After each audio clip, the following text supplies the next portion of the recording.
नमस्कार। आशा करता हूँ कि आप सभी मुझे सुन पा रहे हैं। मैं आईआईटी बी फॉर भारत की ओर से आप सभी आगंतुकों का हार्दिक स्वागत करता हूँ। आज श्रावण मास पूर्णिमा अर्थात रक्षाबंधन का त्योहार है। आप सभी ने हर्षोल्लास के साथ मनाया होगा, यह आशा करता हूँ और हमारे समूह की ओर से भी आप सभी को हार्दिक शुभकामनाएँ। साथ ही ओणम और वामन जयंती के लिए भी हार्दिक शुभकामनाएँ। मैं अभिषेक त्रिपाठी आज इस विस्तृत विमर्श में समूह की ओर से संचालक के उत्तरदायित्व का निर्वहन कर रहा हूँ। जैसा कि विदित है, आप बहुत सारे लोग हमारे साथ हमारी चर्चा परिचर्चाओं में सम्मिलित रहे हैं। तो हमारी चर्चा की विशेषता है कि हम श्लोक के माध्यम से, ऋचाओं के माध्यम से अपने चर्चा को प्रारंभ करते हैं। तो आज की चर्चा में हम ऋग्वेद की ऋचा के साथ इस चर्चा का प्रारंभ कर रहे हैं। संगच्छध्वं संवदध्वं संवो मनांसि जानताम् देवा भागं यथा पूर्वे संजानाना उपासते। अर्थात हम सब एक साथ चलें, एक जैसा विचार रखें और उसे व्यक्त करें, हमारे मन एक जैसे हों, क्योंकि देवताओं का ऐसा ही आचरण युग युगांतर से रहा है, जिस कारण वह पूजनीय रहे हैं। और यदि यह आचरण हम भी धारण करते हैं, तो हम भी अपने आप को इस आज के युग में प्रेरक बना सकते हैं, पूजनीय बना सकते हैं। तो मुझे बहुत हर्ष की अनुभूति हो रही है कि आज इस चर्चा में हमारे मुख्य वक्ता श्री संदीप देव जी उपस्थित हैं। मैं आईआईटी बी फॉर भारत की ओर से उनका हार्दिक स्वागत करता हूं। आप सबको मेरा नमस्कार। आप सबने अच्छा आयोजन किया, इसके लिए बहुत-बहुत धन्यवाद। जी, धन्यवाद। साथ ही चर्चा में मेरे सहयोगी श्री अनुराग मिश्र जी का भी मैं स्वागत करता हूं। और इस चर्चा में आज श्री संदीप देव जी का मैं परिचय देना चाहूंगा। मैं आप सभी उनसे मूलतः परिचित होंगे, बहुत सारे लोग उनको फॉलो भी कर रहे होंगे, ट्विटर पर, फेसबुक पर, यूट्यूब पर उनके वीडियोस इत्यादि भी आप देख रहे होंगे। उनके विस्तृत विचार सबके मध्य उपस्थित हैं। मैं उनका एक संक्षिप्त परिचय देकर इस चर्चा को आज प्रारंभ करना चाहूंगा कि संदीप देव जी मूलतः समाजशास्त्र और इतिहास के विद्यार्थी रहे हैं। बनारस हिंदू विश्वविद्यालय से स्नातक समाजशास्त्र करने के दौरान न केवल समाजशास्त्र बल्कि इतिहास का भी उन्होंने विस्तृत अध्ययन किया। मानवाधिकार से परास्नातक की पढ़ाई के दौरान उन्होंने मानव जाति के इतिहास के अध्ययन में अपनी विशेष अभिरुचि दिखाई। वीर अर्जुन, दैनिक जागरण, नई दुनिया, नेशनल दुनिया जैसे अखबारों में 15 साल तक पत्रकारिता करने के पश्चात के साथ साथ उन्होंने क्राइम और कोर्ट की कवरेज पर विस्तृत विवेचना रखी है। हिंदी की कथेतर श्रेणी में संदीप देव जी भारत के बेस्ट सेलर लेखकों में गिने जाते हैं। इनकी अभी तक 9 पुस्तकें प्रकाशित हो चुकी हैं। संदीप देव जी भारत में ब्लूमबरी पब्लिशिंग के पहले मौलिक हिंदी लेखक रहे हैं, लेकिन वैचारिक कारणों से इन्होंने ब्लूमबरी से अपनी अब तक प्रकाशित सभी पुस्तकें वापस ले ली हैं। ऐसा करने वाले वो देश के एकमात्र लेखक हैं। तो आज आप समझ सकते हैं कि वह अपने कर्तव्यों और अपने नियमों के प्रति कितना निष्ठावान है और अपने विचारों को व्यक्त करने में संकोच नहीं करते रहे। इसके पश्चात उन्होंने कपोत प्रकाशन को पुनः प्रारंभ करने का निर्णय लिया। वर्तमान में संदीप देव जी हिंदी के एकमात्र लेखक हैं जिनकी पुस्तकों की बिक्री ने 1 लाख से अधिक का आंकड़ा पार किया है। संदीप देव जी इंडिया स्पीक्स डेली.com के संस्थापक संपादक भी हैं। तो यह संदीप देव जी के इस विस्तृत कार्यों का एक संक्षिप्त परिचय मैंने आप सभी के समक्ष प्रस्तुत किया है। अब मैं स्वतंत्र भारत के 74 वर्ष सनातन संस्कृति के लिए अभिशाप या वरदान, जो आज की हमारी परिचर्चा का मुख्य विषय है, इसके साथ इस चर्चा को प्रारंभ करना चाहता हूं। स्वतंत्रता राष्ट्र की संप्रभुता का नैसर्गिक लक्षण है। स्वतंत्रता केवल भौतिक स्वरूप ही नहीं, अपितु आध्यात्मिक चेतना की जागृति का द्योतक भी है। और आध्यात्मिक चेतना की जागृति का मार्ग संस्कृति के सोपानों से होकर ही आता है। संस्कृति आचरण धर्मानुकूल आचरण का कला स्थल होती है। भारत में युग युगांतर से आध्यात्मिक चेतना का सतत प्रवाह सनातन धर्म के माध्यम से होता रहा है। हम विभिन्न कार्यों के लिए संस्कृति पर निर्भर हैं। जीवन की पद्धति के संचालन के लिए संस्कृति पर निर्भर हैं, राष्ट्र के निर्माण के लिए उसकी गति और दिशा को निर्धारित करने के लिए भी संस्कृति पर निर्भर हैं। तो संस्कृति किसी राष्ट्र के स्वरूप को विस्तृत स्वरूप देने में सक्षम है। तो मैं आज की चर्चा का प्रारूप आप सभी के समक्ष प्रस्तुत करूँगा कि यह चर्चा किन खंडों में संचालित की जाएगी। तो पहला जो सोपान है उसमें श्री संदीप देव जी का इस निर्धारित विषय पर व्याख्यान रहेगा। तत्पश्चात मैं और हमारे संचालन सहयोगी श्री अनुराग मिश्र द्वारा तय किए गए एक प्रश्नोत्तर श्रृंखला पर श्री संदीप देव जी के विचार जाने जाएंगे। इसके पश्चात चर्चा में उपस्थित श्रोताओं द्वारा उठाए गए प्रश्नों पर श्री संदीप देव जी के उत्तर लिए जाएंगे और अंत में जो अंतिम सोपान इस चर्चा का रहेगा वह धन्यवाद प्रस्ताव और इसके पश्चात कार्यक्रम का समापन हो जाएगा। तो मैं YouTube के माध्यम से जुड़े हुए हमारे समस्त श्रोताओं से यह निवेदन करूंगा कि चर्चा के दौरान जो भी आपके मन में शंका या प्रश्न हो, उनके समाधान के लिए अपने प्रश्नों को कमेंट बॉक्स में जाकर जरूर लिखें ताकि हम चर्चा के पश्चात संदीप देव जी से उनके उत्तर प्राप्त कर सकें। अब मैं इस चर्चा के प्रथम सोपान की ओर बढ़ता हूं और श्री संदीप देव जी से निवेदन करूंगा कि वह आज के हमारे निर्धारित विषय पर अपना व्याख्यान प्रस्तुत करें। श्री संदीप देव जी। सबसे पहले आप सबका बहुत धन्यवाद और मुझे बहुत प्रसन्नता हो रही है कि आईआईटी के छात्र अपने धर्म और अपनी संस्कृति के प्रति जागरूक हैं। अन्यथा पिछले कुछ दशकों में ये एक मान्यता स्थापित करने का प्रयास किया गया कि आईआईटी के छात्र यानी आधुनिकता को लेकर बढ़ रहे हैं, सनातन और हिंदू संस्कृति को गाली देना या उससे विलग होना, ये एक तरह से मानदंड तो नहीं कहूँगा, एक उदाहरण पेश करने का प्रयास किया गया जेएनयू में, विभिन्न विश्वविद्यालयों में। और हम कम देखते हैं कि ऐसे बड़े संस्थानों में सनातन धर्म को लेकर छात्र जागरूक हों। ज़्यादातर कैरियर ओरिएंटेड होते हैं, जरूरी भी है, कैरियर जरूरी है, परंतु कैरियर में किसी भी दुनिया का कोई भी मजहब और रिलीजन मानने वालों का जो रिलीजन है, मजहब बाधा नहीं बनता। सनातन बाधा कैसे बन सकता है? वो तो धर्म है। इसके बावजूद इस तरह का जो एक प्रोपेगेंडा किया गया लंबे समय तक, मैं प्रसन्न हूं कि आईआईटी बी फॉर भारत के जो छात्र हैं उन्होंने इसको तोड़ने का प्रयास किया है और एक वो उन्होंने पत्थर सोपान रखा है। वरना तो स्थिति ये है कि छात्र छोड़ दीजिए, शिक्षक भी आजकल सच बोलने से घबराते हैं और ऐसे में छात्रों का ये जो प्रयास है वो काफी हम बड़े लोगों के लिए भी काफी अनुकरणीय है। जैसा कि आज का सब्जेक्ट है, सब्जेक्ट बहुत सरल है और सरल ये है कि हमारा जो आजादी के बाद एक रेखीय विकास हुआ है, उसमें बहुत उतार चढ़ाव आपको दिखते हैं पर है नहीं। और उस रेखीय विकास में, उस रेखीय विकास यात्रा में से सनातन को एक तरह से विलग करने का प्रयास किया गया। इसलिए रेखीय है वो, क्योंकि अगर सनातन होता तो वो एक सर्वसमावेशी होता विकास। और इसलिए मैं इसको कहूंगा कि विषय सरल है परंतु इसकी जो समझ है वो बहुत जटिल है।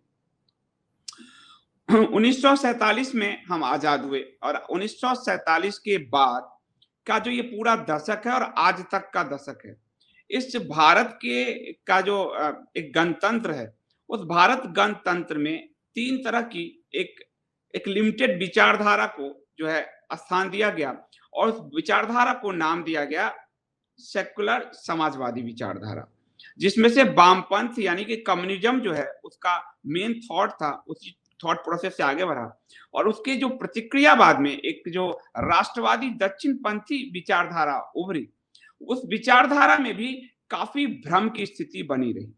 भ्रम की स्थिति इसलिए बनी क्योंकि डोमिनेट जो है वामपंथी समाजवादी सेकुलर विचारधारा ही करती रही और ऐसा लगा कि जो हमारी राष्ट्रवादी दक्षिणपंथी विचारधारा है वो स्नेह आपको आगे बढ़ते हुए कई बार पीछे हटता हुआ प्रतीत होगी, क्योंकि उनको भी कई बार ऐसा लगता है कि उस विचारधारा के वो दबाव में है, उसके डोमिनेशन के अंदर हैं और कई बार वो उनसे सर्टिफाई होने का प्रयास करते हैं। तो ये जो 74 साल की यात्रा है वो एक रेखीय, जो मैंने आपको कहा रेखिक ढंग से, वो पूरी तरह से वामपंथी समाजवादी सेकुलर विचारधारा आधारित भारत की पूरी पॉलिटिकल सिस्टम है। इस सिस्टम में से हिंदू शब्द और हिंदू सनातन व्यवस्था को कैसे खुरेचा गया, इसका एक उदाहरण आपको देना चाहूंगा। 26 जनवरी 1949 को जब हमारा संविधान स्वीकृत हुआ, तो उसमें हर मजहब के लिए, हर रिलीजन के लिए उसकी परिभाषाएं दी गई थी। परंतु हिंदू के लिए क्या कहा गया? हिंदू के लिए कहा गया जो मुस्लिम नहीं है, जो ईसाई नहीं है, जो पारसी नहीं है, ये वो हिंदू है। यानी सबसे बड़ी बात यह है कि संविधान से एक स्थापित किया गया कि हिंदू की अपनी कोई आइडेंटिटी नहीं, अपनी कोई पहचान नहीं है। वो ये नहीं है इसलिए ये है, वो ए नहीं है इसलिए वो बी है।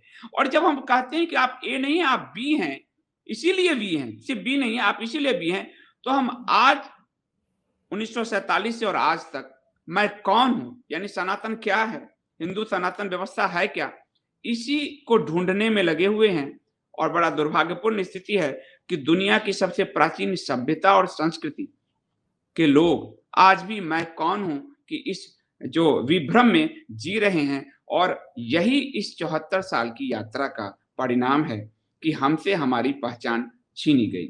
और वो पहचान छीनने की एक बड़ी सोची समझी जो साजिश की गई, और उसी का परिणाम है कि हम आज 2021 में भी यही विमर्श कर रहे हैं कि हम सनातन जो धर्म है, हिंदू धर्म है, 74 साल में उसकी विकास यात्रा कहां तक पहुंची है। यदि हम देखें, आप अंग्रेजों से पूर्व का काल अगर आप लें, उस वक्त जो तुर्कों का रहा, मुगलों का रहा, अफगानों का शासन रहा, वहां हम एक देखते हैं कि उनका डायरेक्ट आक्रमण था। डायरेक्ट जो है आप शारीरिक बल से आक्रमण उनका ज्यादा था।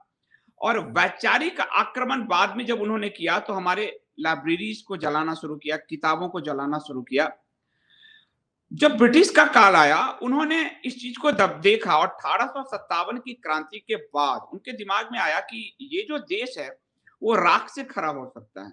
और इतने 800 साल के तुर्क मुगलों के शासन के बाद जहां शारीरिक प्रतिरोध हुआ, जेनू तोले गए, लोगों को मारे गए, फिर भी ये धर्म अपने मूल स्वरूप में बना हुआ है। दुनिया का कोई भी धर्म अपने मूल स्वरूप में नहीं है आज तक।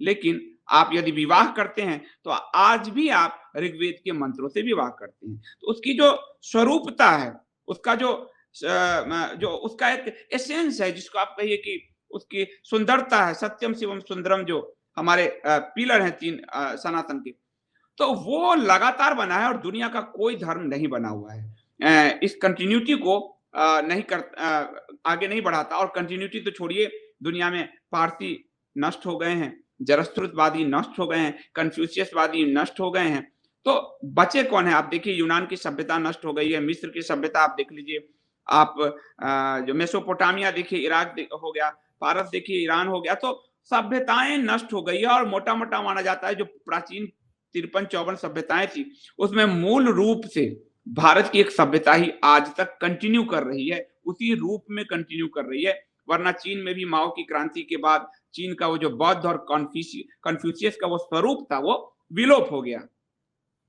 तो अंग्रेजों ने देखा कि इनको शारीरिक बल से, यानी इनको मारकर जनेऊ तोड़ने से अथवा इनकी किताबों को जलाने से हमें फायदा नहीं होने वाला। हम इनके बीच से अंग्रेज तैयार करें, वो उनकी पूरी व्यवस्था थी। इसलिए मुगल, आप देखेंगे आखिर जब ब्रिटिश आते हैं, उससे पहले गुरुकुल चल रहे थे। ब्रिटेन काल में गुरुकुलों का ह्रास होना शुरू होता है। इस चीज को अगर आप देखेंगे तो उनको ये लगा, और उन्होंने बहुत ही तरीके से काले अंग्रेज पैदा करना शुरू किए हमारे यहाँ, जिनको हमको कई लोगों ने, मैं भी समाजशास्त्र में पढ़ा, ये हमारे समाज सुधारक थे, वो वास्तव में उनके एजेंट की भूमिका में थे। और स्नेह स्नेह पूरी शिक्षा व्यवस्था का सबसे पहले आप देखिए, भारत की आजादी के आंदोलन के को लड़ कौन लोग रहे थे? जो बाहर से शिक्षा लेकर आए थे, जो अंग्रेजी शिक्षा लेकर आए थे, वो लोग लड़ रहे थे। यानी सबसे पहले आपके आंदोलन को आपके रूट से काटा गया।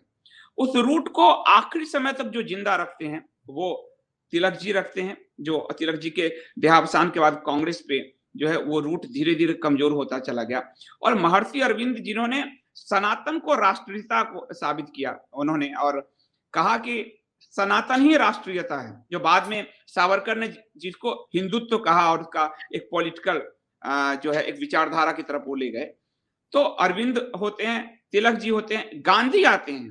परंतु गांधी का जो सनातन है, वो गांधी का सनातन ऊपरी सनातन है, वो सनातन के एसेंस से नहीं जुड़ पाता है। गांधी का सनातन एक प्रतीकात्मक सनातन है, जो प्रतीकों में बात करता है, और प्रतीकों में चूंकि हमने सनातन व्यवस्था में प्रतीकों के जरिए, यानी जो आम जन है, जो बहुत भोला भाला भाली जनता है, जो उस अद्वैत तक सीधे नहीं पहुंच सकता, इसलिए उनको मूर्ति देना जरूरी है, द्वैत से अद्वैत की यात्रा करना जरूरी है। तो ये जो द्वैत है, ये मूर्ति है, जो प्रारंभिक अवस्था है हमारा, वो एक जो प्रतीक है, गांधी उस प्रतीक का वाहक बन गए, और वो आम जनता के लिए उनको लगा कि रघुपति राघव राजा राम। और धीरे धीरे क्या हुआ कि वो छीजने लगा। वहां से हम देखेंगे कि हमारे भारतीय स्वतंत्रता के आंदोलन में तिलक के बाद, तिलक ने गीता रहस्य लिखकर, अरविंद ने गीता पर इतने भाष्य और टीका लिखकर, और सनातन को राष्ट्रीयता से जोड़कर जो एक प्रयास किया था बहुत बड़ा, वो धीरे धीरे छीजता है वहां से। और जब हमें आजादी मिलती है, तो आजादी के में जो है वो सीधे अंग्रेजों ने तो एक ट्रांसफर किया। नेहरू जो बिल्कुल बाहर पढ़े, नेहरू जिनका पूरा थॉट कम्युनिस्ट माइंडसेट के थे, और वो रशिया में उसके मेंबर भी बने, वहां के मानद जो है अध्यक्ष भी रहे। वो आपको कहानी कम्युनिस्टों की मेरी पुस्तक में पूरी डिटेल मिलेगी। तो वो यात्रा वहां से शुरू होता है, और नेहरू जो स्वयं एक पश्चिमीकृत विचारधारा से थे और कम्युनिस्ट विचारधारा से थे, उनको जब शासन मिलता है भारत में, नेहरू एक मानक बन गए आज तक के शासन में। और इसीलिए वो शासन की कंटिन्यूटी बनी हुई है, जिसको नेहरूवाद आप कहेंगे, समाजवाद जिसको कहेंगे, वो कंटिन्यूटी आज तक कंटिन्यू बनी हुई है। वो सेकुलरवाद कहेंगे, सेकुलरवाद यानी कि जो मुस्लिम, ईसाई, जैन, बौद्ध, पारसी नहीं है, वो हिंदू है। सेकुलर मतलब यही है भारत में। और वास्तव में देखा जाए तो सेकुलर की अवधारणा पश्चिम समाज के लिए थी, था, जहां पर पोप वेटिकन जो चर्च जो है वो शासन में हस्तक्षेप करता था। तो शासन और पोप को विलग करने के लिए जो सेकुलर अवधारणा थी, वो भारत पर थोप दी गई।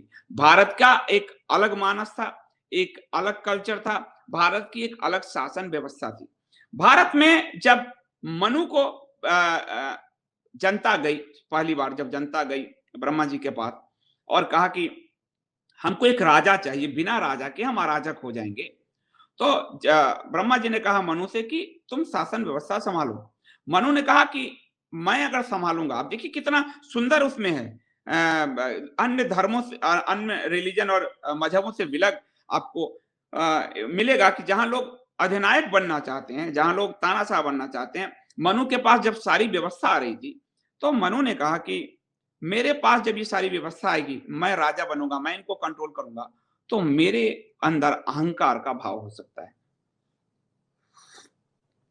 इसलिए मैं इस राज्य सत्ता को नहीं स्वीकार करूंगा। तो ब्रह्मा जी ने कहा नहीं, व्यवस्था ऐसी होगी, और उन्होंने वशिष्ठ को भेजा। वशिष्ठ एक परंपरा है, आप राम जी के पास समय भी वशिष्ठ देखते हैं, ऋग्वेद में भी वशिष्ठ देखते हैं, तो वो एक सोपान है, परंपरा है।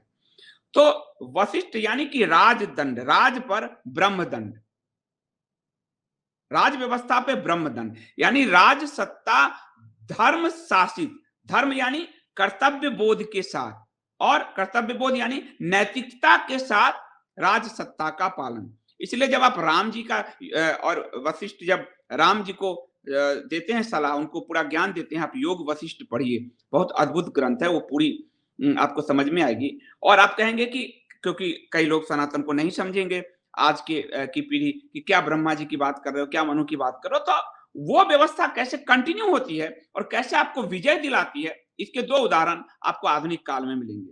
पहला, समर्थ गुरु रामदास ने छत्रपति शिवाजी तैयार किया, तो राज और धर्म साथ चला, और जिसने हिंदवी स्वराज की स्थापना की, और जिसके कारण मुगल आतताइयों से हमें मुक्ति मिली।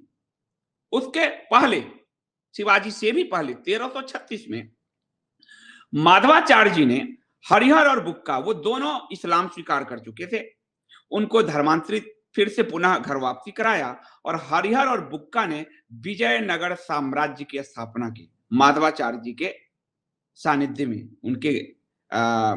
उनके द्वारा जो है। और वो विजयनगर साम्राज्य 300-350 साल तक उसको कोई हिला नहीं पाया। कृष्णदेव राय और तेनालीराम की जो आप कथा सुनते हैं, वो उसी विजयनगर साम्राज्य की है। तो मनु से जो शुरू हुआ वो आपको शिवाजी हिंदवी स्वराज तक आपको मिलता है, हिंदवी स्वराज तक। इसलिए आप मनु को और ब्रह्मा जी को आप काल्पनिक कह दीजिएगा, क्योंकि आप सनातन के अध्ययन जिन्होंने नहीं किया, जो उसके अंदर नहीं गए, लेकिन आप शिवाजी को और हरिहर बुक का और विजयनगर साम्राज्य को कैसे कहोगे? और विजयनगर साम्राज्य सनातन का उस विदेशी आतताइयों के समय सनातन का एक ध्वजवाहक बना रहा, और जब राज और धर्म साथ आए तो हिंदवी स्वराज की स्थापना छत्रपति शिवाजी ने की। तो भारत में जो राज है वो धर्म शासित रहा, और धर्म का मतलब है कर्तव्य, धर्म का मतलब है नैतिकता। और जब अंग्रेजों ने अपना सत्ता ट्रांसफर किया और इन्होंने देखा कि धर्म और नैतिकता अगर रहेगी तो शासन चलाना मुश्किल होगा, नैतिकता अगर रहेगी तो भ्रष्टाचार आप नहीं कर सकते। जब अलबरूनी भारत में आया, हजार वो गौड़ी के साथ आता है अलबरूनी, उस समय जो किताब वो लिखता है उसको आप पढ़िए। वो कह रहा है मैं भारत में एक व्यक्ति मुझे झूठ बोलता नहीं दिखता। अलबरूनी कह रहा है, विदेशी लेखक कह रहा है, 1000 आप गौरी जो आया है 1000 ईस्वी में के आसपास, तब वो कह रहा है 11 आप देखिए कि तराइन का युद्ध 1191-92 में 2 युद्ध हुए हैं, उस समय की बात बता रहा हूं। तब तक भारत में कोई झूठ बोलता नहीं दिखता।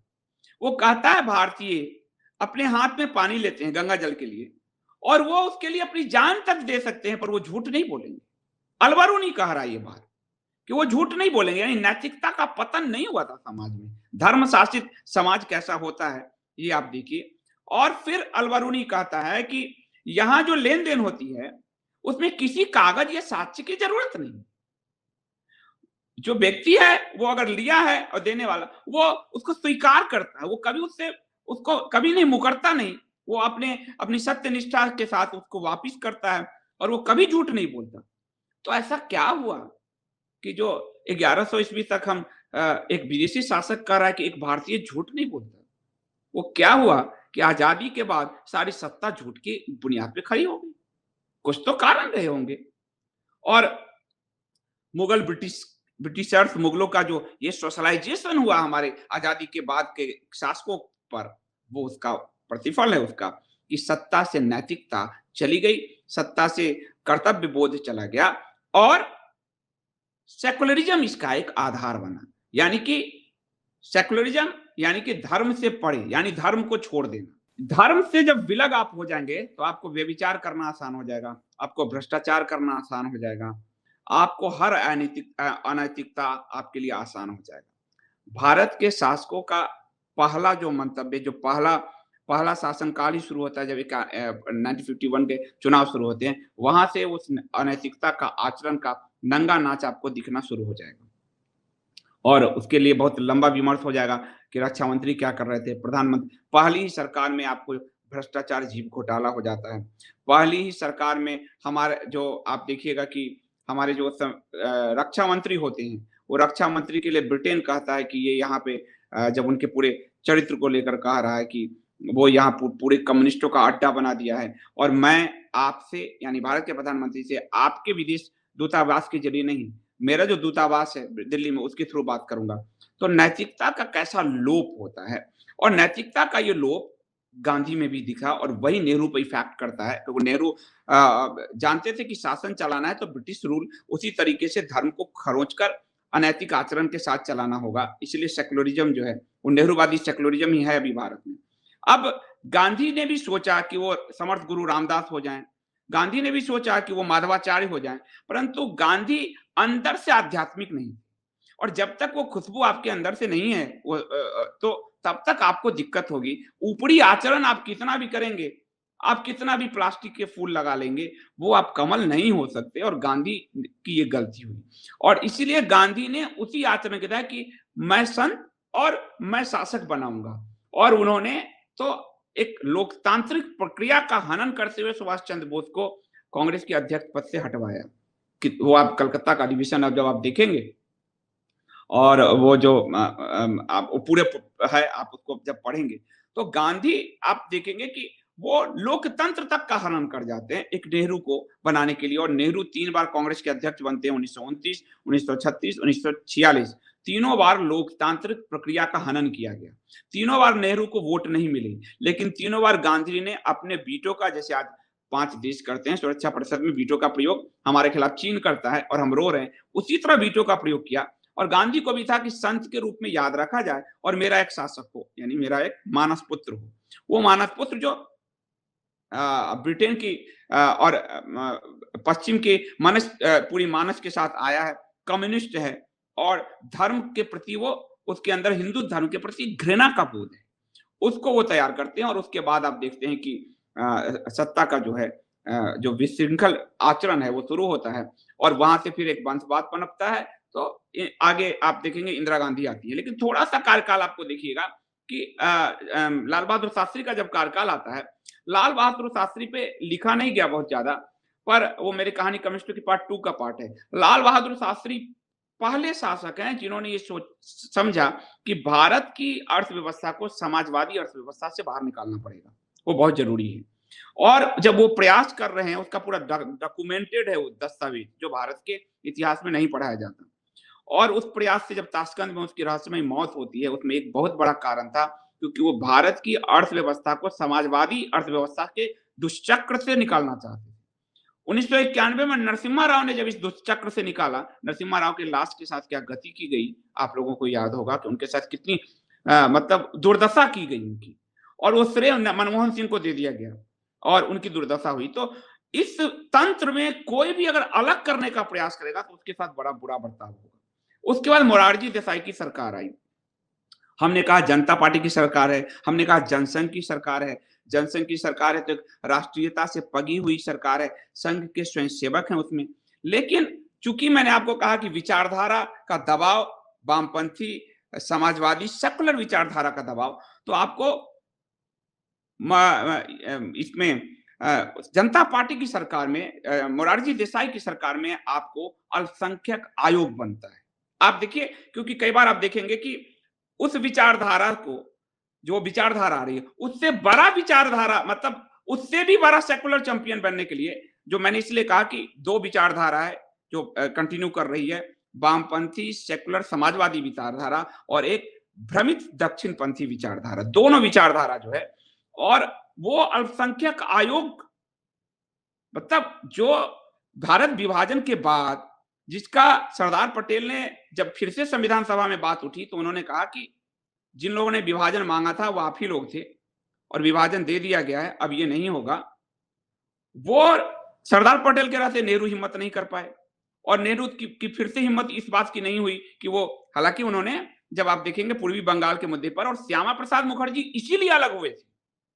पूर्वी बंगाल की स्थिति को आप देखेंगे उसमें कि फिर से अल्पसंख्यकों के लिए जो है तुष्टिकरण की नीति अपनाते हैं, तो श्यामा प्रसाद मुखर्जी अलग हुए। लेकिन जिस श्यामा प्रसाद मुखर्जी ने जनसंघ बनाया, उनके जाने के बाद जो सरकार आई, 90 सांसद जनता पार्टी में जनसंघ की थी, वो जनसंघ जनता पार्टी अल्पसंख्यक आयोग बना देती है। और वही जनसंघ का जो मॉडर्न रूप है भारतीय जनता पार्टी, वो आज इसी अगस्त में सुप्रीम कोर्ट में कह देती है अल्पसंख्यक आयोग आवश्यक है, अल्पसंख्यकों, हिंदू दबंग है इसलिए अल्पसंख्यकों को बचाना जरूरी है, और अल्पसंख्यकों को राइट देने से जो है हिंदुओं का राइट नहीं छीनता। तो आप देखेंगे दिग्भ्रमित, क्योंकि उस विचारधारा का प्रभाव 74 साल में ये है कि उस विचारधारा, कोई भी पार्टी है वो उसी विचारधारा को या तो कंटिन्यू करती है या उससे भी बाउंस बैक, उससे भी आगे निकल जाती है। उसके बाद 1930 के दशक में हिंदू समाज को तोड़ने के लिए अलग जो निर्वाचन प्रणाली की व्यवस्था अंग्रेजों ने की थी, जातिगत जनगणना और जातिगत अलग निर्वाचन प्रणाली की, और जिसको लेकर पूना पैक्ट होता है, आपको ध्यान होगा, अंबेडकर और गांधी के बीच में। उस कंटिन्यूटी को जो वो अंग्रेज जान गए थे कि हिंदू अगर एक रहेंगे, ये दलित शब्द भी अंग्रेजों का दिया हुआ है, हिंदू यदि एक रहेंगे तो ये इस शासन को कंटिन्यू करना मुश्किल है। 1857 की क्रांति ने एक बहुत बड़ा सबक दिया था अंग्रेजों को। तो वो जो 1930 के दशक में करते हैं, उसको और ज्यादा कुत्सित रूप से लागू कर दिया। मंडल कमीशन बनाकर 77-78 में फिर से जनता पार्टी की सरकार ने, वो कांग्रेस भी हिम्मत नहीं कर पा रही थी, उसको लागू कर दिया, उसको जनता पार्टी की सरकार ने। और उसके बाद फिर जब कंटिन्यूटी में फिर इंदिरा आई, और इंदिरा ने उससे पहले ही इंदिरा ने संविधान में समाजवाद और सेकुलरवाद को आरोपित कर दिया 42वें संशोधन से। फिर जो मोरारजी की सरकार आई, उन्होंने 42वें संशोधन को 44वें संशोधन के जरिए पूरी तरह से बदला, लेकिन विचारधारा का दबाव ऐसा था कि उस प्रस्तावना से समाजवाद और सेकुलरवाद वो नहीं हटा पाए। बहुमत था उनके पास, सब बदल दिया, लेकिन ये दो शब्द नहीं बदल पाए। यानी कंटिन्यूटी उस विचारधारा की, कोई भी सत्ता रहेगी आपके सामने वो कंटिन्यूटी लगातार है, और वो समाजवाद सेकुलर विचारधारा जो हिंदुओं से, हिंदू सनातन व्यवस्था से अपने आप को पोंछ लेती है, अपने आप को दूर करती है। फिर राजीव गांधी आए, उनका कार्यकाल भी आपने देखा। उसके बाद 90 का दशक इसी तरह से चला है। उसके बाद का दशक आप देख ही रहे हैं, राम सेतु तोड़े जा रहे हैं, भगवा आतंकवाद जैसी थ्योरी दी जा रही है सोनिया गांधी की सरकार में। राम काल्पनिक है, इसकी थ्योरी गढ़ी गई। पूरा जेएनयू से एक पूरा नैरेशन निकला राम मंदिर को लेकर, राम को काल्पनिक बताने को लेकर, राम को महिला विरोधी और दलित विरोधी बताने का एक पूरा पूरा नैरेशन खड़ा किया गया, वो लंबा एक चला उसमें। उसके बाद फिर 14 में एक और दूसरी सरकार आई, लगा कि राष्ट्रवादी सरकार आई है एक, और हिंदू जो है उसको सनातन व्यवस्था को इस संविधान में पिरोएगी। और सनातन व्यवस्था क्या था? संविधान निर्माता जानते थे कि हम 44 में, आप देखिएगा जो है संविधान का अनुच्छेद 44 समान नागरिक संहिता, यानी सेकुलर समाज है तो एक नागरिक संहिता सबके लिए समान होनी चाहिए। लेकिन वो दबाव ऐसा है कि कोई हिंदू कोड बिल है, कोई मुस्लिम कोड बिल है, कोई ईसाई कोड बिल है, ये सरकार भी अभी तक हिम्मत नहीं कर पाई, उस विचारधारा का दबाव। दूसरा, ये सरकार जो अल्पसंख्यक और हम विकास सबका तुष्टिकरण किसी का नहीं, ये कहते हुए आई थी, सुप्रीम कोर्ट में तुष्टिकरण को और सत्यापित करते हुए जो सच्चर कमेटी लागू करने की हिम्मत कांग्रेस ने नहीं किया, बनाया, उसको लागू कर गई। तो मेरा जो आपको लगातार कहना है कि वो जो वामपंथी समाजवादी सेकुलर विचारधारा है, वो 70 साल में जरा भी डिसमिल में भी इधर उधर नहीं हुआ है, और जिसके कारण हिंदू हितों की बात, खासकर हिंदू हित तो छोड़ दीजिए, हिंदू दुनिया का एक अकेला बहुसंख्यक है जो समानता का अधिकार मांग रहा है। वो ये नहीं कह रहा है कि हमको सवर्ण उच्चता का अधिकार, श्रेष्ठता का अधिकार दो। वो दुनिया का अकेला बहुसंख्यक है। दुनिया के अन्य सभी देशों में अल्पसंख्यक समानता का अधिकार मांगते हैं, लेकिन हिंदू कह रहा है हमें समान नागरिक संहिता दे दो, हमें अनुच्छेद 25 से 30 के बीच हर धर्म को अपने प्रचार का अधिकार है, हमें भी अपने प्रचार का अधिकार दो। इतना पीड़ित किया गया हिंदू कि रामकृष्ण मिशन हिंदू धर्म में नहीं हूं, ये कोर्ट में हलफनामा देती है ताकि उनको उनके अपनी पद्धति से शिक्षा व्यवस्था चलाने का अधिकार मिले। तो ये स्थिति हो गई कि हम अपने गीता नहीं पढ़ा सकते, आपके सिलेबस में नहीं है कहीं भी, लेकिन मदरसा शिक्षा उनकी चालू है, उनके saint Paul, saint Francis, saint क्या क्या वो व्यवस्था चालू है उनकी। आप अपने यहाँ पढ़ाते हो तो आपको कई बार कम्युनल जैसी बातें आएगी। पूरा एनसीईआरटी बोर्ड देखिए, आप देखेंगे उसमें खुरच कर हमारे इतिहास बोध को नष्ट किया गया है। और जब दूसरी नेहरू की सरकार थी, उस समय एक महिला कांग्रेस सांसद ने, ये संसद के बहस का हिस्सा है कि हमें आक्रमणकारियों के उस आक्रामक इतिहास नहीं पढ़ाने चाहिए, वरना वैमनस्यता पैदा होगी। फिर बंगाल की विधानसभा में पारित हुआ कि हमें सही इतिहास नहीं पढ़ाना चाहिए। यानी आपके इतिहास बोध को छीना गया, आपके पूर्वजों को छीना गया, आपके पहचान को छीना गया। सीधी सी बात है, यदि अगर मेरे पीछे कोई बाप दादा का नाम ना हो तो मुझे समाज क्या कहेगा?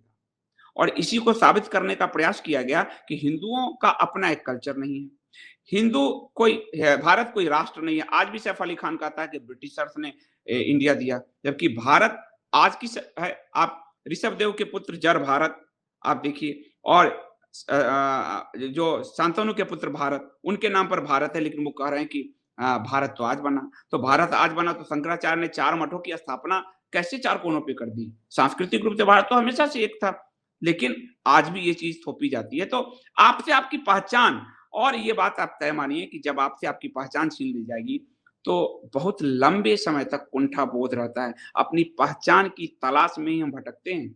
और जो 1949 में 26 नवंबर 1949 के संविधान में कहा गया, जो मुस्लिम, ईसाई, पारसी, सिख नहीं है वो हिंदू है, आज हम 2021 में यही विमर्श कर रहे हैं क्योंकि हमसे हमारी पहचान छीन ली गई है। इतिहास की किताब से हमें गायब किया गया। जो विजयनगर साम्राज्य, मैंने कहा 300 साल तक किसी को घुसने नहीं दिया, वो एक चैप्टर क्या, एक पन्ने में सिमट गया। और मुगलों के नाम पे पूरी सड़कें भरी है। मुगलों के, आप हुमायूं से शुरू कीजिए और बहादुर शाह जफर तक बच्चों को रटवा दिया जाता है। ये जो भारत शुरू से था बच्चों को पढ़ाया जाता है भारत की खोज किसने की, वास्को डी गामा ने। मतलब जिस यूरोप का अपना इतिहास नहीं है वो हमारी खोज कर रहा है। तो पूरी आपको समझाया जाता है आर्य आए तो आर्य ने आक्रमण किया यहाँ आर्य द्रविड़ संघर्ष का, क्यों? क्योंकि उनको भी आक्रमण का अधिकार मिल जाता है इससे, ब्रिटिशर्स को, मुगलों को। यानी एक सराय है जो आता है, घुसता है, हमें लूटता है। तुम कुछ नहीं हो, तुम्हारा कोई वजूद नहीं है, तुम्हारे कोई राष्ट्र का वजूद नहीं है, तुम्हारा कोई धर्म नहीं है, तुम समय मूर्ति पूजक हो। आप देखिए इस्लाम हो, ईसाइयत हो, मूर्ति पूजक के साथ काफिर और कितना नृशंसतापूर्ण व्यवहार होता है। तो तुम दोयम दर्जे के नागरिक हो। और यही आजादी के बाद हमारे शासकों ने इसको स्थापित कर दिया, सेकुलर समाजवादी, सेकुलर कम्युनिस्ट व्यवस्था देकर। दुख के साथ कहना पड़ रहा है कि 74 साल में जो आपका क्वेश्चन है कि हमारी जो सनातन की उन्नति हुई वो पतनशीलता की राह पर गया। शासन तंत्र के जरिए तो उसको पतनशीलता की राह पर ही धकेला गया। और आज स्थिति ये है कि आज कोई भी वशिष्ठ से लेकर समर्थ गुरु रामदास या फिर माधवाचार्य कोई हमारे लिए धर्म गुरु नहीं है। आपको बड़ी चालाकी से इस चीज को समझना होगा कि जो 4 शंकराचार्य के पीठ से कांग्रेस ने और भारतीय जनता पार्टी ने दोनों ने मिलकर इतने शंकराचार्य खड़ा कर दिए कि शंकराचार्य पद ही डायल्यूट हो गया। और हम ही और आप 4 शंकराचार्य के बारे में नहीं जानते, हम ही उनको गाली देते हैं। मैं भी कई बार कह देता हूं आप क्या कर रहे हैं। तो इतना डायलूजन किया गया, वो समाज के प्रभाव को हटाने के लिए शासन तंत्र से इतने शंकराचार्य। क्या 5 प्रधानमंत्री हो सकते देश में? 5 राष्ट्रपति हो सकते हैं देश में? कोई 4 मुख्यमंत्री हो सकता है क्या एक राज्य में? पर हजारों शंकराचार्य कांग्रेस ने और भाजपा दोनों ने मिलकर, कांग्रेस और संघ कहूंगा, भाजपा तो पार्टी है, ने मिलकर इसको ऐसा किया कि शंकराचार्य तो आपके पास अब धर्म जो अध्यात्म सिंचित हो वो आपके पास नहीं है। और शासकों ने बड़े तरीके से अध्यात्म को छीन लिया है भारत की शासन व्यवस्था से, जिसके कारण भ्रष्टाचार, अनैतिकता, काला बाजार, जो है लूट खसोट, व्यवस्था में समाजवाद, व्यवस्था में कम्युनिज्म, संप्रदायवाद, ये सब कंटिन्यूटी है। चेंज तब आएगा, मैं आखिरी लफ्ज के साथ, क्योंकि लोग कहेंगे प्रॉब्लम आपने बता दिया, सॉल्यूशन क्या है? सॉल्यूशन ये है कि भारत में जब भी हम गिरे हैं, हमें उठाने के लिए कोई आध्यात्मिक आंदोलन खड़ा हुआ है। और इसके उदाहरण है कि जब बौद्ध धर्म का विकृत रूप वज्रयान था, तो आप देखिए कि शंकराचार्य का आंदोलन खड़ा होता है। 32 साल की उम्र में उन्होंने 13 अखाड़े, 4 मठ और गीता, ब्रह्मसूत्र, उपनिषदों के भाष्य के जरिए वेदांत को स्थापित किया। फिर आप आगे बढ़िए तो गोरखनाथ का आंदोलन शुरू होता है। उस समय जो सूफीज्म है, जिसने पूरी तरह से हिंदू उसके प्रभाव में जा रहे थे, उस और चमत्कारों के कारण उस पूरे सूफीज्म को सोख लिया हठ योग में, गोरखनाथ का आंदोलन शुरू होता है। उसके बाद हम आगे बढ़ते हैं। आगे भारत का जो भक्ति आंदोलन है मध्यकाल में, उससे बड़ा तो कोई आध्यात्मिक आंदोलन दुनिया में नहीं है। रामानंद जी से शुरू होता है और तुलसीदास, कबीरदास, सूरदास, मीरा, आप देखिए पूरी परंपरा, और वो भारत को बचा ले जाता है। आधुनिक काल में जब आएंगे, जब अंग्रेजों का बहुत शासनकाल था, तो फिर से देखिए दयानंद सरस्वती, विवेकानंद, रामकृष्ण परमहंस, महर्षि अरविंद, तिलक जैसे खड़े होते हैं। जब तक भारत में सांस्कृतिक, आध्यात्मिक, सनातन का आंदोलन नहीं होगा, शासन तंत्र जो आजादी के बाद से है, वो जो हिंदू और सनातन व्यवस्था को खुरच चुका है, वो पुनः स्थापित नहीं हो सकता। इसके लिए आवश्यक है कि भारत में एक सनातन आध्यात्मिक सांस्कृतिक आंदोलन की शुरुआत की जाए। बहुत बहुत धन्यवाद। बहुत बहुत आभार संदीप जी आपके इस सारगर्भित उद्बोधन के लिए। और आपके इस उद्बोधन के पश्चात हम इस कार्यक्रम के द्वितीय सोपान की ओर प्रवेश करने जा रहे हैं। थोड़ा समय ज्यादा ले लिया मैंने, क्षमा चाहता हूँ। 20 मिनट से ज्यादा 40 मिनट हो गया। विषय ही ऐसा है जिसमें इतनी सारगर्भित अगर चर्चा ना हो तो लोगों को विभिन्न समस्याओं के विषय में और उनके निदान के लिए जो चिंतन होना चाहिए उसके संबंध में जानकारी नहीं मिल पाएगी। तो आपने निर्धारित समय और उचित समय लिया है, ऐसा मेरा मानना है। तो अभी हम द्वितीय सोपान की ओर बढ़ते हैं और मैं अपने सहयोगी श्री अनुराग मिश्र जी से निवेदन करूंगा कि वह हमारी जो प्रश्नोत्तर की श्रृंखला है उसका वो प्रारंभ करें। विधिवत। नमस्कार संदीप। नमस्ते अनुराग जी, आप भी IIT से हैं? हाँ। अरे वाह, बहुत अच्छा। आप संदीप जी, जैसे मैंने आपकी एक किताब पढ़ी, कहानी कम्युनिस्टों की, जी, जी। चलिए आईआईटी में पहुँच गए किताब, अच्छी बात है ये तो। हाँ, मुझे मेरे एक मित्र ने दी थी, यशांशु दीक्षित जी ने। तो जी, जी। हाँ, तो उस वो किताब पूरी हिंदी में थी। तो जी, मेरा जी। आपसे सवाल उसी से लेकर है कि आप एक प्रसिद्ध लेखक हैं और हिंदी भाषा में लिखते हैं। तो कभी आपको ये अनुभव हुआ कि हिंदी में लेखन कार्य एक बड़े वर्ग तक विचारों को पहुँचाने में असमर्थ है? चूँकि आज न अंग्रेजी का प्रचलन अधिक हो गया है, तो वहाँ हिंदी समेत अन्य भारतीय भाषाओं के लिए विचार प्रवाह के माध्यम भी सीमित होते जा रहे हैं। आप इसे किस रूप से देख रहे हैं? पहले कहूँ कि मेरी 2-3 पुस्तक अंग्रेजी में भी अनुवाद हुई है, अंग्रेजी, मराठी में।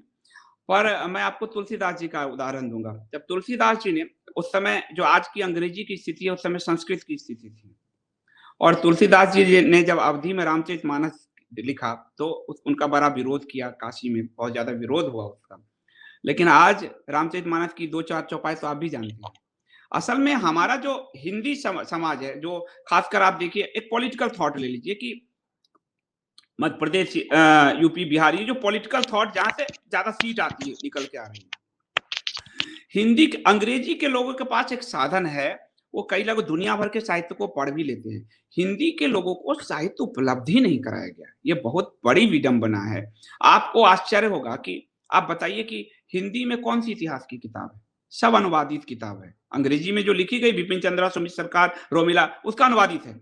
ओरिजिनल नहीं लिखी गई उस थॉट में, इसलिए हिंदी के जो मानस है, उसको बनने नहीं दिया। हिंदी के मानस के लिए हमें साहित्य में ओरिजिनल मिल जाते हैं, प्रेमचंद जी, जयशंकर प्रसाद जी, निराला। पर इतिहास जिसको खुरेचा गया, उसके लिए प्रयास जो है ना, वो किया नहीं गया, क्योंकि सबसे ज़्यादा मुगलों का ब्रिटिशर्स का जो प्रभाव है, नॉर्थ इंडिया में ज़्यादा रहा। साउथ इंडिया ने फिर भी अपने आप को कल्चरली बचा लिया है। वो अब धर्मांतरण के कारण, अब ईसाइयत के कारण वो एक डाइल्यूट हो रहा है। एक वहाँ पे तमिल भाषा का आंदोलन खड़ा कर दिया गया। लेकिन आप देखिए कि ब्रिटेन, मुगलों से लेकर, तुर्क से लेकर और ब्रिटिश तक जो है, वो हिंदी के मानस को महत्वते चले गए हैं और बहुत ज़्यादा, सबसे ज़्यादा कन्वर्जन इधर होगा, सबसे ज़्यादा कल्चरल डाइल्यूजन इधर हुआ और इसके लिए प्रयास नहीं किया गया। तो आपकी बात सही है कि हर भाषा में होनी चाहिए, अंग्रेजी में मेरी पुस्तक आ रही है, लेकिन हिंदी के लोगों का कॉन्फिडेंस लेवल बहुत तोड़ा गया है, बहुत तोड़ा गया है। 60 करोड़ की साहित्यिक भाषा है वो। एक छोटा-सा स्पेनिश है, छोटा-सा स्पेनिश भाषा, फ्रेंच भाषा है। आप देखिए कि टॉप 100 में स्पेनिश और फ्रेंच की कितनी किताबें हैं, पर जो 100 करोड़ और 60 करोड़ की भाषा है, उसकी एक पुस्तक नहीं है। हिंदी की सिर्फ एक पुस्तक है, 8 करोड़ की बिक्री में गई है, वो सिर्फ रामचरितमानस। यानी हमारे साथ जो किया गया है, वो बहुत-बहुत जिसको आप कहिए कि अंदर तक आघात किया कि इनको अगर लिटरेचर नहीं दोगे, शास्त्रार्थ की परंपरा रही हमारे यहाँ। नालंदा, विक्रमशिला हिंदी क्षेत्र में ही जलाए गए थे। तो उनको मालूम है, क्योंकि यहाँ से बुद्ध भी निकल सकता है, महावीर भी निकल सकता है। उनको भी अपनी बात कहनी थी, तो संस्कृत छोड़ के पाली प्रकृत में आए थे। ये एक आंदोलन, आप देखिए चाहे 75 के आंदोलन ले लिए, जयप्रकाश नारायण उत्तर से आते हैं, ये एक आंदोलन की भूमि रही है, क्योंकि बड़ा कन्फ्रंटेशन लगातार होता रहा है। वो सोच ना पाए, ये बहुत बड़ा एक षड्यंत्र था। वो सोच ना पाए, इसलिए ओरिजिनल साहित्य उनके पास से गायब कर दो, अनुदित साहित्य दो, और अनुदित में कभी वो रूप फ्लेवर नहीं आ पाता है। इसलिए तो मेरा प्रयास है, चूंकि मैं हिंदी का हूं और मैं सोचता हिंदी में हूं, लेकिन मेरा प्रयास ये है कि ये जो बेल्ट है, जिसको सोचने से वंचित रखा गया, एक बंगाल आप सोचिए, जहां से इतने बड़े-बड़े प्रकांड विद्वान आए, जिन्होंने पूरी राष्ट्रीयता का उद्घोष ही बंगाल से हुआ। आज क्या हुआ इस बंगाल में? अंग्रेजी लिटरेचर धकेल दिया, बांग्ला में साहित्य रचे नहीं जा रहे। ना कोई आनंद मठ हो रहा, ना कोई कविंद्र रविंद्र हो रहे, ना कोई विवेकानंद हो रहा है। सोचने की प्रक्रिया पे सबसे पहला आघात भाषा के जरिए किया जाता है, ब्रिटिशर्स ने इसको किया। और दुनिया में जितने भी विकसित राष्ट्र हैं, विकसित, एक भी विकसित राष्ट्र वो नहीं है जो औपनिवेशिक भाषा में सोचता या लिखता है। दुनिया का हर विकसित राष्ट्र अपनी भाषा में लिख रहा है, लेकिन दुनिया का जितना विकासशील राष्ट्र है, वो सब उन विकसित राष्ट्रों की भाषा में लिख रहा है। वो बहुत बड़ा आघात था, इसको नहीं समझा गया। और इसीलिए आप देखिए, भारत को तोड़ने का, भारत की आजादी के बाद भाषा के आंदोलन खड़े किए गए क्योंकि भाषाई रूप पर अगर आपने एक हो गए आप, तो आप हरा दोगे। इसलिए आप देखिए सबसे पहले आंध्र में, तमिलनाडु में, आप सोचिए आंध्र तमिलनाडु अपने परिवार की एक हिंदी के प्रति नफरत से भरी है, पर वो अंग्रेजी के प्रति क्यों नहीं नफरत से भरी? वो भी तो एक अपनी बेसिक भाषा है। तो बड़ी चालाकी षड्यंत्र के साथ इतने बारीक तार बुने गए हैं कि सुप्रीम कोर्ट की भाषा अंग्रेजी में होगी, संविधान अंग्रेजी में लिखा जाएगा। यानी आम जनता को ऐसा काट दिया गया है कि वो रोजी रोटी परिवार पालने में और 5 साल बाद ठप्पा लगाने के अलावा तुम्हारा कोई वजूद नहीं है। और जब आप साहित्य दोगे तो वो सोचने लगेगा, पेट भरेगा, उसके बाद वो पढ़ने लगेगा। बहुत ही तरीके से मारा गया है। तो मेरा प्रयास है कि आप जैसे कहानी कम्युनिस्टों की क्या है, ये मॉडर्न हिस्ट्री है 3 खंड में। अब हम किसको पढ़ते हैं मॉडर्न हिस्ट्री में? सुमित सरकार, विपिन चंद्रा, इन्हीं सबको पढ़ते हैं कम्युनिस्ट, जो भगत सिंह को आतंकवादी लिखते हैं, जिनको पूरा एक फेलोशिप दिया गया 40 लाख 50 लाख का, उनसे इतिहास लिखवाया गया। कहानी कम्युनिस्टों की इतिहास की प्रथम पुस्तक है हिंदी में, जो इतने बड़े पैमाने पे जिसकी बिक्री सेलिंग हुई है। मैं हिंदी में ओरिजिनल इतिहास देने का प्रयास कर रहा हूं। इसके 3 खंड आएंगे, तो वो मॉडर्न भारत का 1917 से और आज तक का मॉडर्न भारत का इतिहास है। आज हम क्या पढ़ते हैं? रामचंद्र गुहा, वो अंग्रेजी में लिखा हुआ उसका अनुवाद पढ़ रहे हैं, और क्या कर रहा है वो तो, और इसका फिर अंग्रेजी में अनुवाद हो रहा है। कहानी कम्युनिस्टों की का अंग्रेजी में अनुवाद हो गया है, हमारी 2 पुस्तक जो है, और उसका ऑलरेडी अंग्रेजी में है वो। तो मैं उसको अनुवाद के रूप में ले जाऊंगा, जो उन्होंने मुझे मार के किया। हम वही तरीका अपनाना चाहते हैं, ताकि हिंदी क्षेत्र में अगर वो परिवर्तन आ गया, तो तुलसीदास जी ने रामलीला का मंजन करा के अकबर को बहुत बौना बना दिया था, वही करना पड़ेगा। मेरा भी वही आपसे वो रहा है कि हिंदी भाषा में लिखिए, लेकिन हमें आज के ज़माने में जहाँ अंग्रेजी के एग्ज़ाम तो अनुराग जी, मैं इसके आगे चर्चा को बढ़ाता हूँ, तब तक आप इस समस्या से निजात पाने का प्रयत्न करें कि भारतेंदु हरिश्चंद्र जी कहते हैं कि निज भाषा उन्नति है, सब उन्नति को मूल, और बिन निज भाषा ज्ञान के मिटे नहीं कुछ। भाषा विचारों को व्यक्त करने का माध्यम होती है, और विचार हैं तो संस्कृति का प्रवाह हो सकता है। वह संस्कृति पनप ही नहीं सकती है जो मौन लोगों से संचालित हो रही है। संस्कृति का संचालन विचारों के माध्यम से होता है, और विचारों का प्रवाह भाषा के माध्यम से ही हो सकता है। भाषा शब्द चाहती है, शब्द एक निश्चित संस्कृति और क्षेत्र को परिलक्षित करके गढ़े जाते हैं। तो मेरा अगला प्रश्न इस संदर्भ में है कि संदीप देव जी, संस्कृति महत्वपूर्ण क्यों है? क्या बिना संस्कृति के लोग भी जीवन जी रहे हैं? आप मध्य एशिया में देखिए, उनकी स्थिति क्या है। वो कहीं से भी उठकर और कुछ भी विचार और कुछ भी मान्यताएं, जिनका ना तो चिंतन से कोई सरोकार है, ना चिंतन के माध्यम से उत्पन्न है। तो ऐसा क्यों है कि हमारे ऋषियों मुनियों ने संस्कृत के अनुपालन को मानव स्वरूप के लिए एक अनिवार्य अंग माना? पहले तो मैं आपको ये बताऊं कि मध्य एशिया में भी संस्कृति है। संस्कृति एक संश्लिष्ट वर्ड है जिसको आप कहेंगे, और संस्कृति में आपके खान पान, आपके रीति रिवाज, आपका पहनावा, आपका वेशभूषा, आपके रहन सहन, सबका समुच्चय जो है वो संस्कृति बनता है। और संस्कृति अमूर्त होती है, यानी कि वो विजुअल नहीं होती, उसको आप पकड़ नहीं। सभ्यता का में है मूर्तता है, कि जैसे नालंदा के खंडहर मुझे आज भी दिख जाएंगे, संस्कृति नहीं दिखेगी। पर संस्कृति दिखती कहाँ है? वो दिखती है व्यवहार में, उसकी मूर्तता उसके व्यवहार में है। तो मध्य एशिया में बुर्का, हलाला, बहुविवाह, पॉलीगेमी, जितने भी हैं, ये सब उसके संस्कृति के पार्ट हैं। वो उनके रहन सहन, उनके खाने का जो है, हमारे जैसे शाकाहारी संस्कृति है, उनकी मांसाहारी संस्कृति है, 4 विवाह की संस्कृति है। महिलाओं को आप देखिए, तालिबान अभी आया है, उसने महिला न्यूज एंकरों को न्यूज पढ़ना बंद करा दिया, तो वो अपने कल्चर के हिसाब से कर रहे हैं।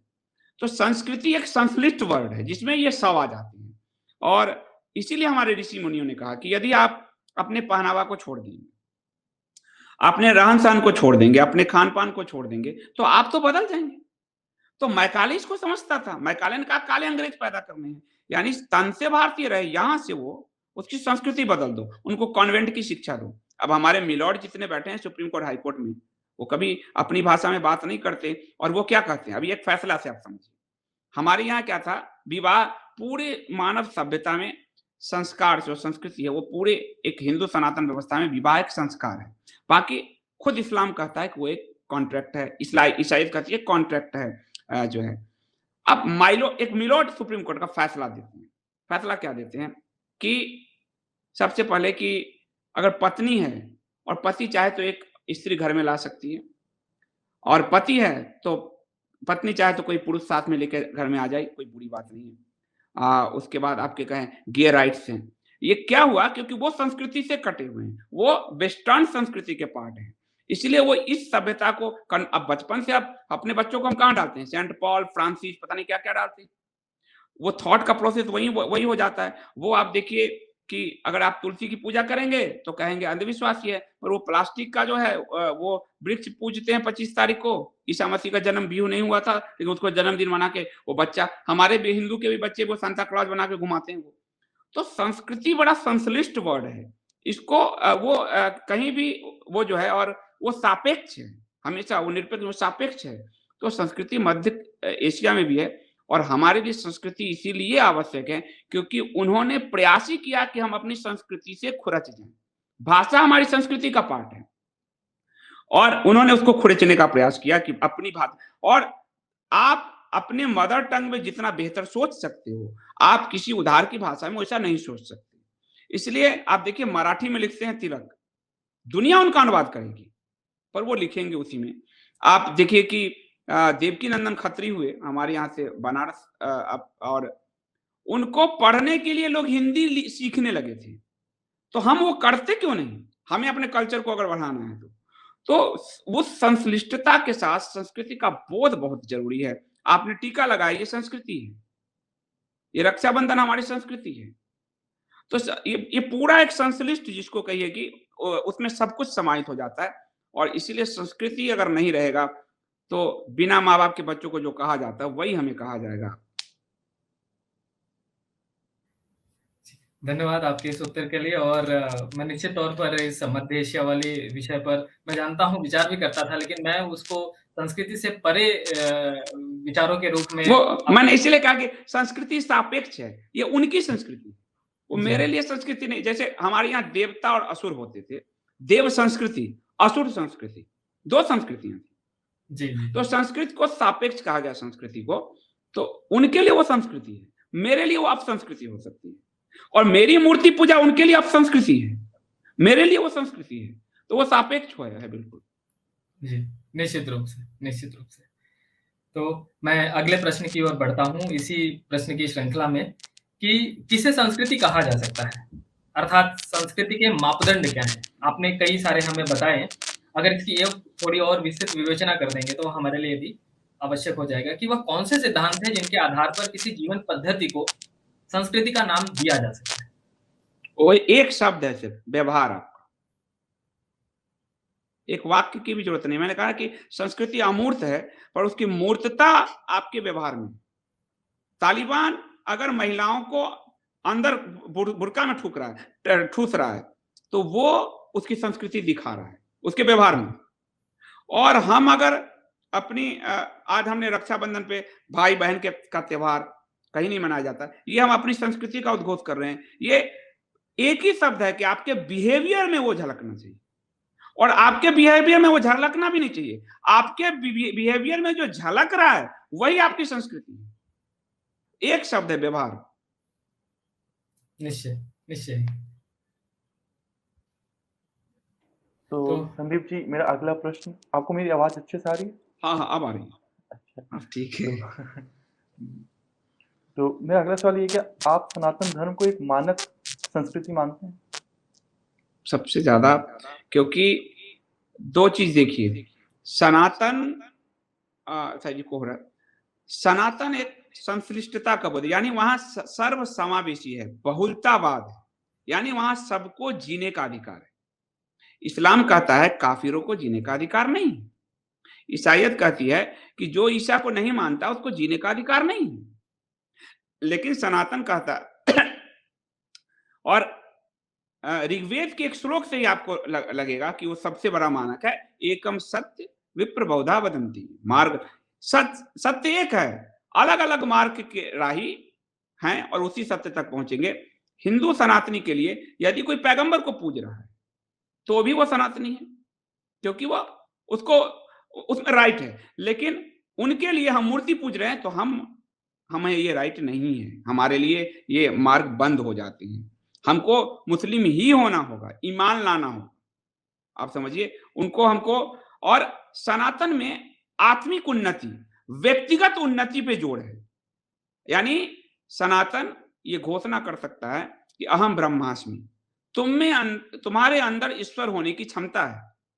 और जो भगवान ने पशु से अलग तुम्हें 2 दांत दिए कर्म करने के लिए और मस्तिष्क दिए जो तुम्हें सोचने के लिए, उसके जरिए तुम विभिन्न कर्मों के जरिए तुम ईश्वर हो सकते हो। इसलिए सनातन में ईश्वर को मानव अवतार में दिखाया गया है, लेकिन वहां ईश्वर और आपके बीच में एक मीडिएटर है। वो कोई पैगंबर हो सकता है और वो कोई गॉड का पुत्र हो सकता है। आपको मनुष्य होने का अधिकार ही नहीं है, आप वहां तक पहुंच ही नहीं सकते हो।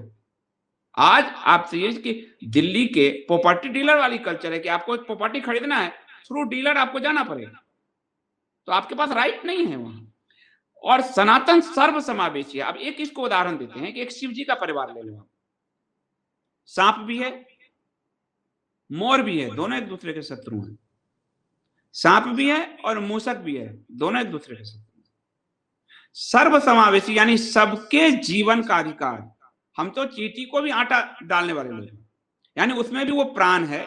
और हम पुनर्जन्म मानते हैं, यानी कि हर कोई स्वतः रूप से एक नैतिक जीवन जिए, क्योंकि हर किसी पर डंडा आप नहीं चला सकते इस्लाम और ईसाई की तरह। तो आपका डंडा ये है आपका कर्म, जो कृष्ण कहते हैं कर्म का फल। अगर आपने अच्छा कर्म किया तो आप मनुष्य योनि में, यानी आपका सर्कुलेशन उच्च श्रेणी में होगा, नहीं तो आप अधम श्रेणी में जाओगे। तो स्वतः का नियमन, स्वतः नैतिकता का पालन, और स्वयं से बड़ा कौन हो सकता है। तो सनातन में व्यक्ति की उन्नति, उससे समाज की उन्नति और उससे राष्ट्र की उन्नति का पूरा एक क्रम है। सनातन सर्वसमावेशी है, सबको, चरवाक जैसे नास्तिकों को भी जीने का अधिकार है और उनके दर्शन को हमें पढ़ने का अधिकार है। परंतु दुनिया के जो दूसरे रिलीजन और मजहब हैं, इसलिए वो धर्म नहीं है, वो रिलीजन है और मजहब है, उनमें उनके मानने वालों को ही सिर्फ जीवन का अधिकार है, किसी और को नहीं है उनके जीवन का अधिकार। और उनके मानने वालों में भी एक कल्ट को फॉलो करने वाले को ही जीवन का अधिकार है। यदि आपने सरमद की तरह कह दिया कि मैं भी पैगंबर हूं, तो औरंगजेब आपको जामा मस्जिद की सीढ़ियों पे कटवा देगा। तो जैसा आपने कहा कि सनातन ही आखिरी चरण में पूरी दुनिया में सनातन ही वो आधार है जो मानव को मानव रहने देगा, वरना अन्य जो मार्ग हैं वो दानव के मार्ग पर ले जा रहे हैं। यानी मैं, मेरे अलावा तुम नहीं। और मानव का अस्तित्व सह अस्तित्व में है, मानव का अस्तित्व एकल चलने में नहीं। शायद शिर्क जैसा कुछ कहना चाह रहे हैं, मतलब मैंने पढ़ा इसके बारे में। आपको मेरी आवाज आ रही है? हाँ आ रही है। हाँ, तो मैं अगला सवाल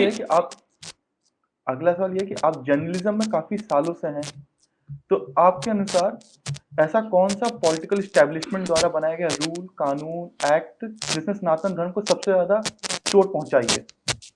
अगर आपको कोई स्पेसिफिक याद हो। नहीं, आपको मैंने आपको कहा है कि संविधान में जो अडॉप्ट किया हमारे संविधान को 1949 में 26 जनवरी को, वो उसमें हिंदू की परिभाषा ही विलोप हो गई। वो सबसे बड़ा आधार है कि जो मुस्लिम, ईसाई, क्रिश्चियन, पारसी ये सब नहीं है, वो हिंदू। यानी आपसे आपकी पहचान छीन लेना, एक पहली बात। दूसरा, संविधान का अनुच्छेद 25 से 30 जो हर मजहब और रिलीजन को अपने प्रचार का अधिकार देता है, परंतु सनातन को अधिकार नहीं देता। यदि उसको कोई भी राष्ट्राध्यक्ष कह दे हर धर्म को अपने प्रचार का अधिकार है, इसमें किसको क्या जा रहा है, हम तो आपका राइट छीन नहीं रहे। तो हमने आपको यही कहा कि हम अकेले हैं जो अधिकार, समानता के अधिकार के लिए जूझ रहे हैं। और अब जैसे समान अपराध संहिता हो सकता है, तो समान नागरिक संहिता क्यों नहीं हो सकता है? यदि अपराध संहिता के आपके शरिया को डैमेज नहीं हो रहा, तो नागरिक संहिता से कैसे होगा? बहुत तरीके के साथ हिंदुओं को खुरेचा गया है संविधान में, और संविधान निर्माता इसको जानते थे, नहीं जानते तो अनुच्छेद 44 उसमें रहता क्यों? भाई के सेकुलर देश है आप लोग जिनके कहने के हिसाब से, तो फिर हिंदू लॉ, मुस्लिम लॉ, ये लॉ, वो लॉ की जरूरत क्या है? तो हिंदुओं को जो डैमेज करने वाले हैं वो बड़े, जैसे समान शिक्षा नीति नहीं है, मदरसा में भी पढ़ रहे हैं, क्रिश्चियन स्कूल में भी पढ़ रहे हैं। समान जब शिक्षा नहीं है तो आप सोचिए कि थॉट प्रोसेस कहाँ जाएगा? राष्ट्र के प्रति तो थॉट आएगा नहीं, अलग अलग थॉट प्रोसेस से लोग आएंगे, और उस थॉट प्रोसेस से आएंगे तो कल को आप देखिए कि मदरसे से क्या मिल रहा है लोगों को, क्या चीजें हो रही है। आज दुनिया का तालिबान और हमारे यहाँ के देवबंद का देन है वो, दुनिया का तालिबान देवबंद मदरसे का देन है वो। तो समान शिक्षा नहीं हमारे लिए, मतलब ये ऐसा लग रहा है कि ऐसे लेके संविधान के नाम पे पूरा कवाड़ा करके बैठ के उसको सबको लेके जोड़ जाड़ के यहाँ से थोड़ा परीक्षा में नहीं होता, विद्यार्थी के पास अपना दिमाग ने थोड़ा इधर चेप लिया, उधर चेप लिया, उधर चेप लिया, जबकि उनके पास एक गाइडेंस था। और इसीलिए मनुस्मृति पे, याज्ञवल्क्य स्मृति पे उतना नहीं, मनुस्मृति पे बहुत हमले किए गए, क्योंकि आपके पास अपने विधि के कोड थे जिसमें आपकी भारतीयता थी, उसको जानबूझकर, जिसमें छेपक के आधार पर, यानी बाद में जोड़े हुए अंश के आधार पे उसको किया गया ताकि कोई इसकी मांग ना करे। और जब हम नहीं पढ़ते तो हम भी कहते हैं अरे ये जो है बांटने वाली किताब है, इसकी मांग आप ना उठा सको, इसकी तैयारी उनकी तब से थी, हमारी तैयारी अभी तक नहीं है। तो हिंदुओं को डैमेज करने के लिए संविधान की कई धाराएं हैं, संविधान में तो लिखा ही गया है। पहला ही आप देख, समाजवाद, समाजवाद का क्या मतलब है? जो उनके प्रियम्बल में डाल दिया इंदिरा गांधी ने कि समाजवाद यानी आपकी अर्थव्यवस्था एक ढर्रे पर चलेगी, यानी नियंत्रित अर्थव्यवस्था, नियंत्रित। अब इसमें व्यक्तिगत उन्नति के रास्ते बंद हो जाते हैं, ये तो 91 में नरसिम्हा राव के कारण ये खुलते हैं। फिर समाजवाद, समाजवाद में कुछ लोगों को सर्वहारा के नाम पर कुछ लोगों का अधिनायकवाद स्थापित होता है, दूसरे की संपत्ति छीनने का अधिकार है। और हमारी व्यवस्था क्या थी सनातन की?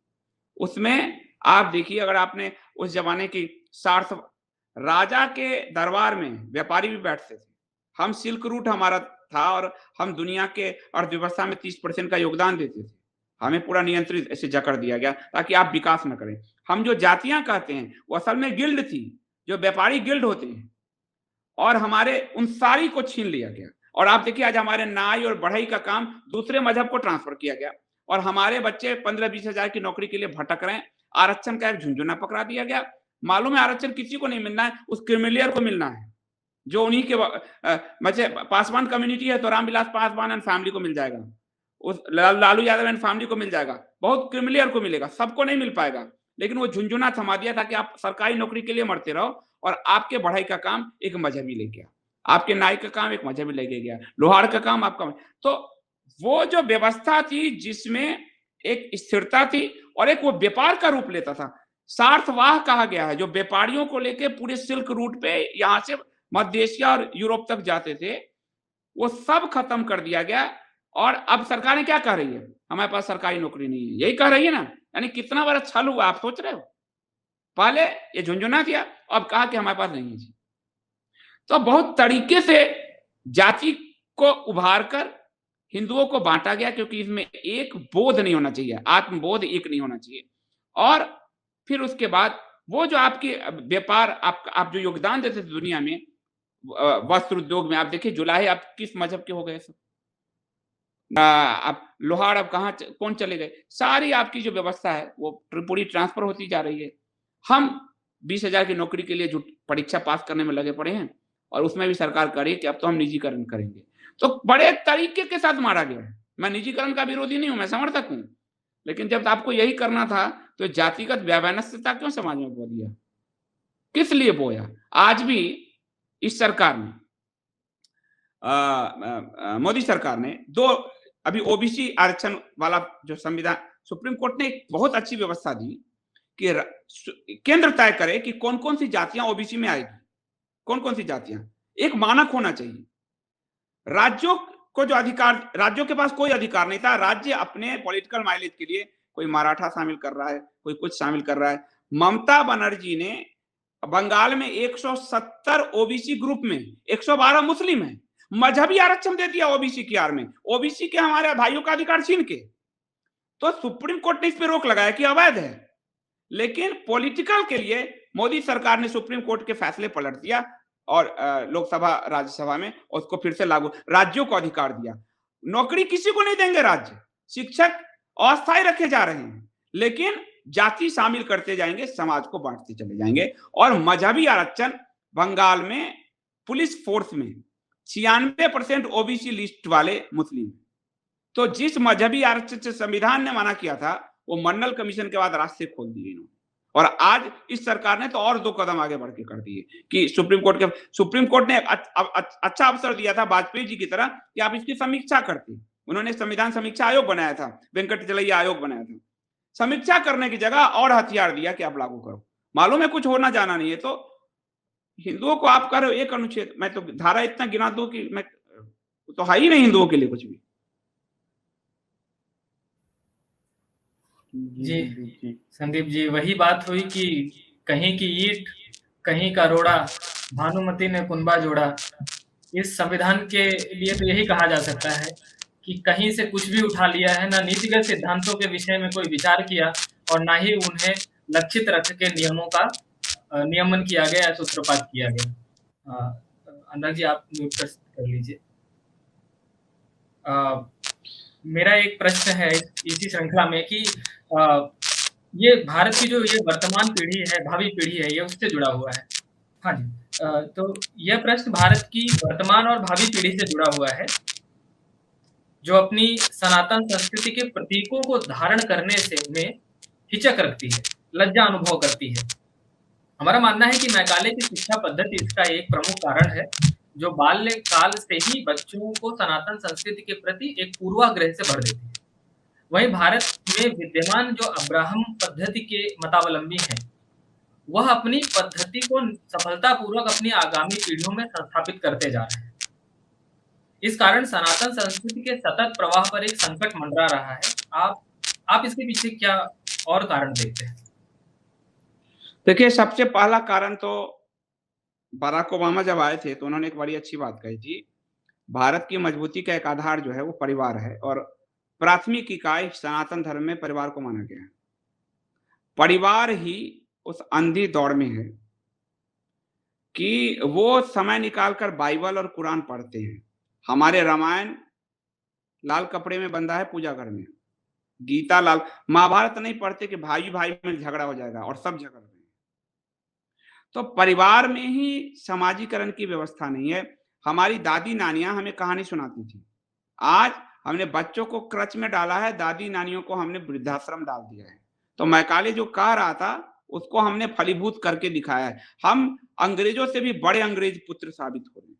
पहली बात ये कि पारिवारिक व्यवस्था जो प्राथमिक इकाई थी, इस पूरे समाज का आधार था, उसको अटैक किया गया और परिवार उस जवाबदेही को लेने को तैयार नहीं है। आप, मेरी श्रीमती जी बड़ी अच्छी बात करती है, आप अपने सोना को तो लॉकर में बंद करके रखते हो, पैसे को, आपका जब सबसे कीमती चीज है आपका बच्चा, उसको आया के हवाले करके छोड़ के जाते हो, तो कहां से आएगा सनातन का आप बोध, कहां से जगेगा? वो तो बीज ही वैसा आपको डालना पड़ेगा। आम के आप पौधे लगाओगे तभी तो आम फलेगा, जो पौधे लगाओगे वही होगा। तो पहला तो है आपको परिवार।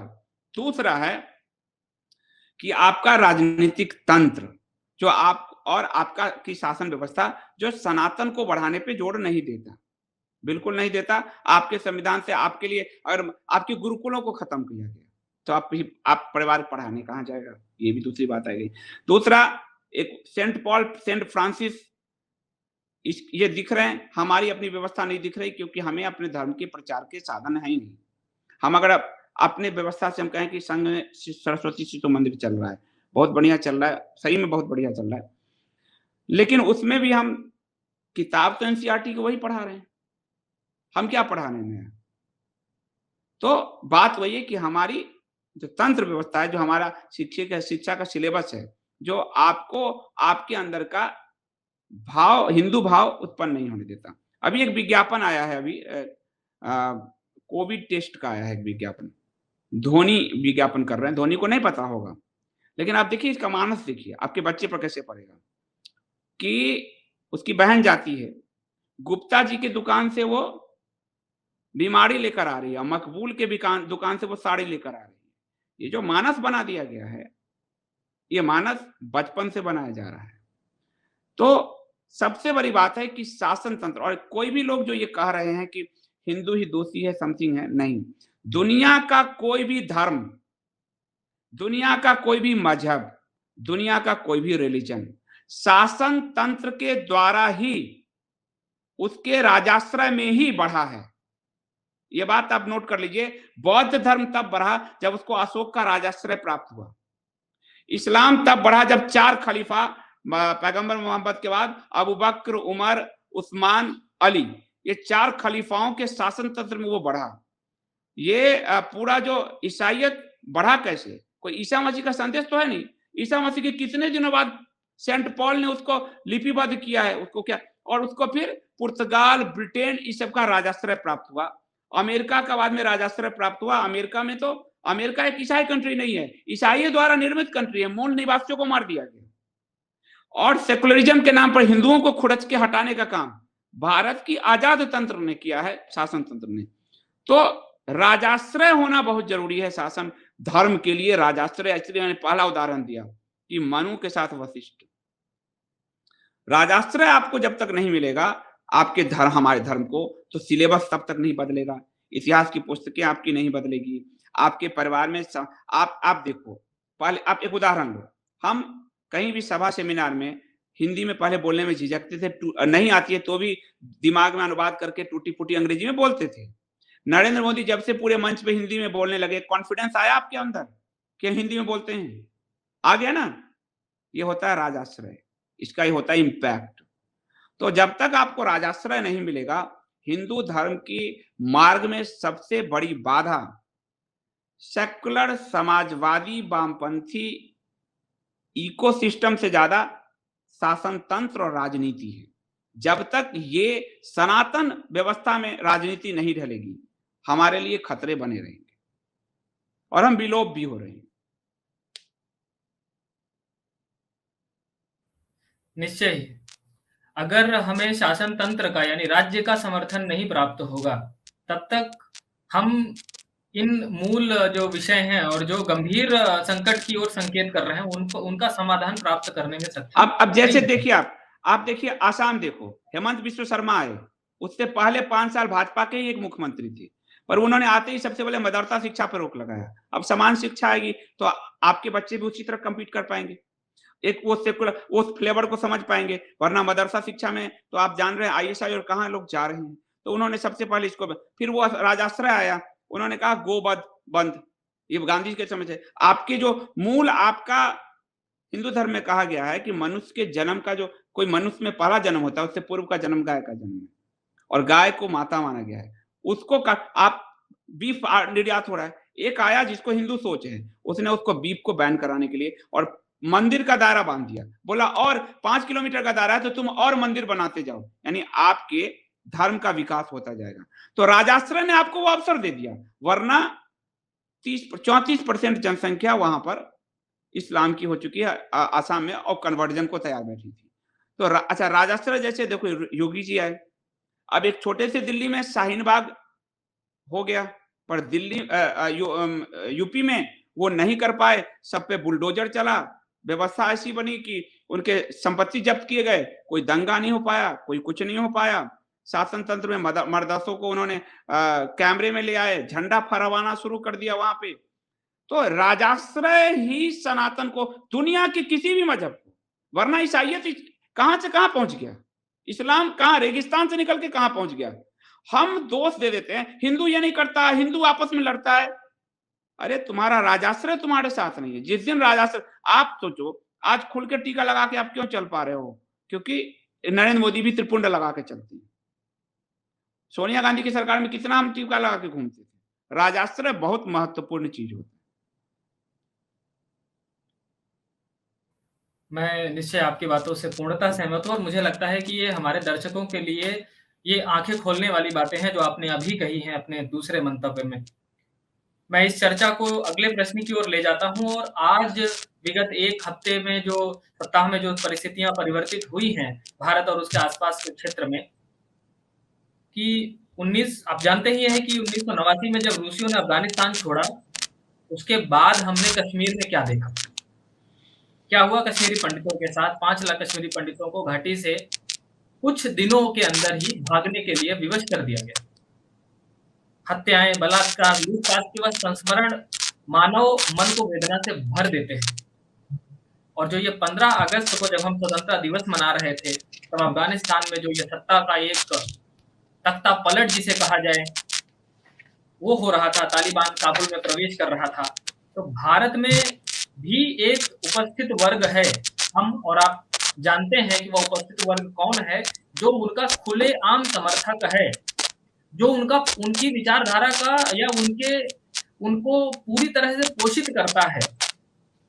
तो भारत के इस परिप्रेक्ष्य में इसके क्या परिणाम होंगे अगर ये तालिबान काबुल में या अफ़गानिस्तान में रह जाता है, काफ़ी समय तक रहता है, तो क्या भारत के किसी वर्ग में राक्षस वर्ग हिंसा और लूट का खेल खेल सकता है?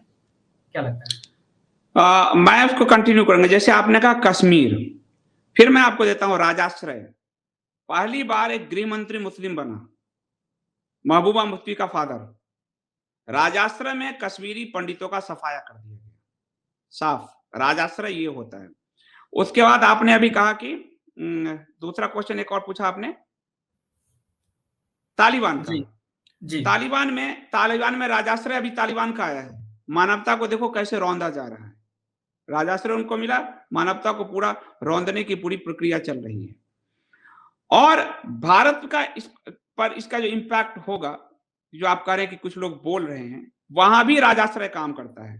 मुनव्वर राना परसों तक तालिबान के समर्थक थे। योगी सरकार ने एफआईआर दर्ज करा दिया, आज वो कह रहे हैं मैं तो योगी का और मोदी का समर्थक हूं। राजाश्रय ही उस राक्षस वर्ग को समाप्त कर सकता है। लेकिन जब आप राजाश्रय की जगह आप सेकुलर खेल खेलने लगेंगे कि बोलने दो जी, कोई बोल रहा है बोलने दो, तो बोलने दो से क्या होता है, एक आवाज 100 आवाज बनता है और शाहीन बाग जैसा और तथाकथित किसान आंदोलन जैसा घाव कर जाता है। मुनव्वर राणा पे एफआईआर हुआ, 2 मिनट में औकात में आ गया ना वो। लेकिन यहां लोगों पे, क्योंकि आपको कानून का सामना करना चाहिए, पर यहां बोलते रहने दो। उस बोलते से क्या है कि समाज में वैमनस्यता बढ़ती है। ये लड़ाई शासन को कानून के जरिए उनको ठीक करना है। ये लड़ाई किसी अनुराग मिश्रा की, किसी संदीप देव की बन जाती है और समाज वैमनस्यता में बढ़ता चला जाता है। मुनव्वर पे कार्रवाई होगी, अब हमको बोलने की जरूरत नहीं।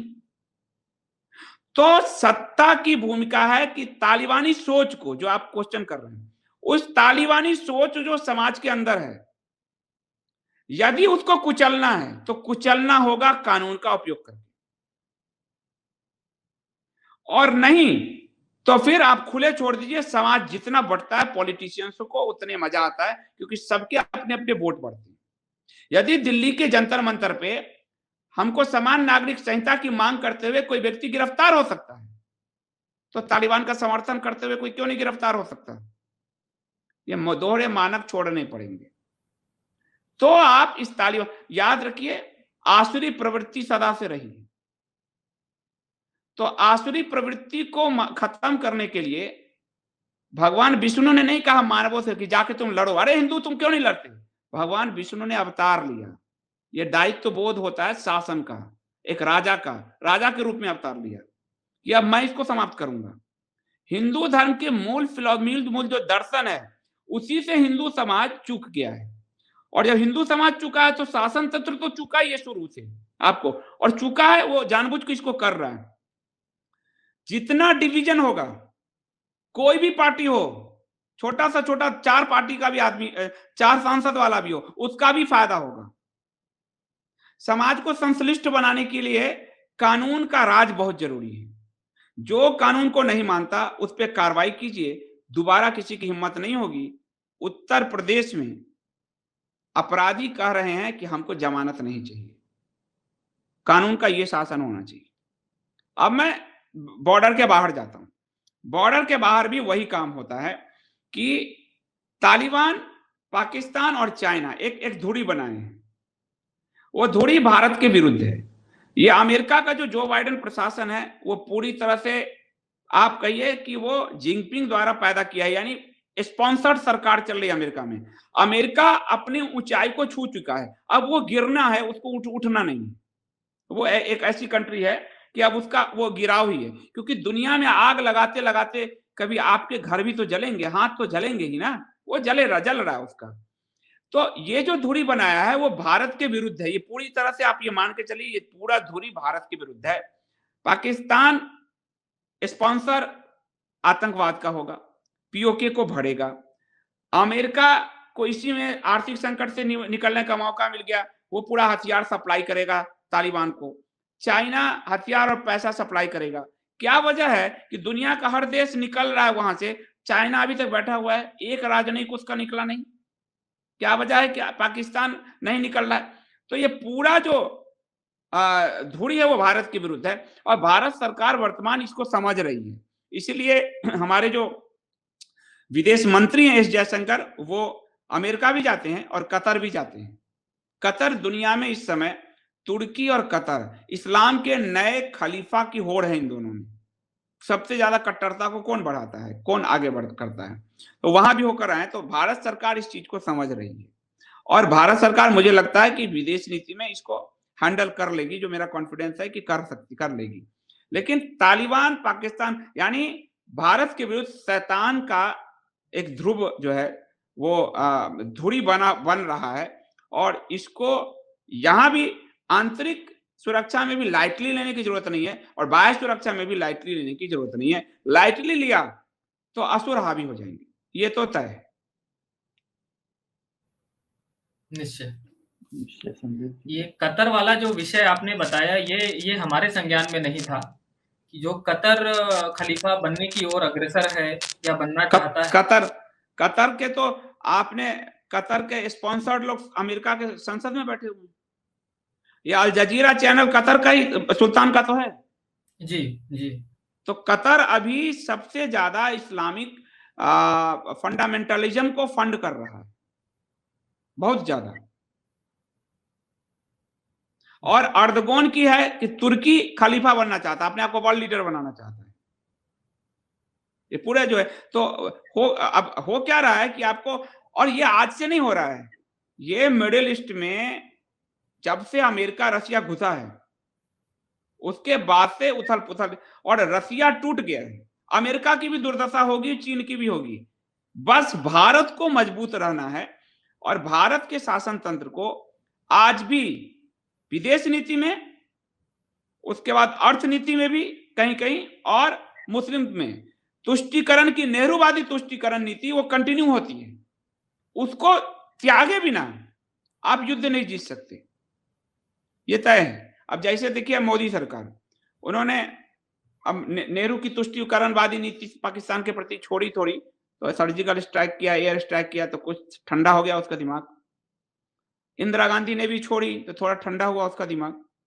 तो आपको उस नीति से बाहर निकलना हो, वरना नेहरू 62 में चाइना घुस रहा है, तिब्बत पे हमला हो गया, तुष्टीकरणवादी नीति चल रहा है, पाकिस्तान हमला कर दिया, ये संयुक्त राष्ट्र संघ में जा रहे हैं। ये नीति विदेश नीति में भी है, तुष्टीकरणवादी नीति, उसको त्यागना पड़ेगा। जी संदीप जी, सही बात। अच्छा, अगला सवाल आपकी किताब से ही है, कहानी कम्युनिस्टों की। मेरी आवाज साफ आ रही है ना? आज पता नहीं क्यों माइक में बार बार दिक्कतें आ रही हैं। अच्छा, तो आपकी किताब कोई नहीं, ये तो होता है। हाँ, कहानी कम्युनिस्टों की।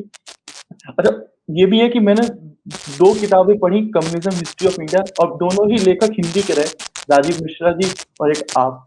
तो आपकी किताब में एम एन राव का बहुत जिक्र है कि वो कैसे रशिया में हमारी सीपीआई का फाउंडेशन किए, और जवाहरलाल नेहरू के बारे में काफी जिक्र है।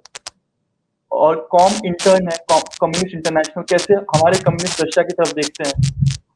और फिर एम एन राव ने अपनी पार्टी खोलने के बाद अंत उन्होंने दूसरी पार्टी से की, जिससे उन्होंने चुनाव भी लड़ा। ऐसा भी किताब में जिक्र भी है। और मैं कुछ दिन पहले विकिपीडिया पर देख रहा था, तब भी वहाँ पे इसका जिक्र नहीं है, और भी जगह मुझे जिक्र नहीं है कि एम एन राव सीपीआई छोड़े हुए हैं। तो इस पर आप कुछ प्रकाश डाल सकते हैं क्या कि उन्होंने पार्टी क्यों छोड़ी? या इसीलिए तो मैं कहता हूं कि नई पीढ़ी को विकिपीडिया और मत पढ़ा करो, सब लेफ्ट लाइन का जो है उनका। एमएन राव देखिए, जो भी कम्युनिज्म को बहुत गहरे समझ गया कम्युनिस्ट, वो कम्युनिज्म से बाहर निकल आएगा। बहुत गहरे समझ गया जो उथला समझे हुए है वो रहेगा। एमएन राय बाहर निकल गए क्योंकि उन्होंने उस चीज को देख लिया, बहुत नजदीक से देख लिया। कम्युनिज्म का जो सबसे बड़ी दिक्कत है, कम्युनिज्म राष्ट्र के विरुद्ध है, वो एक अंतरराष्ट्रीय विचारधारा है। सोवियत संघ आप देखो कितने सारे कुनबाओं को मिलकर बना, पर 91 में क्या हुआ सोवियत संघ के साथ, वही स्थिति है।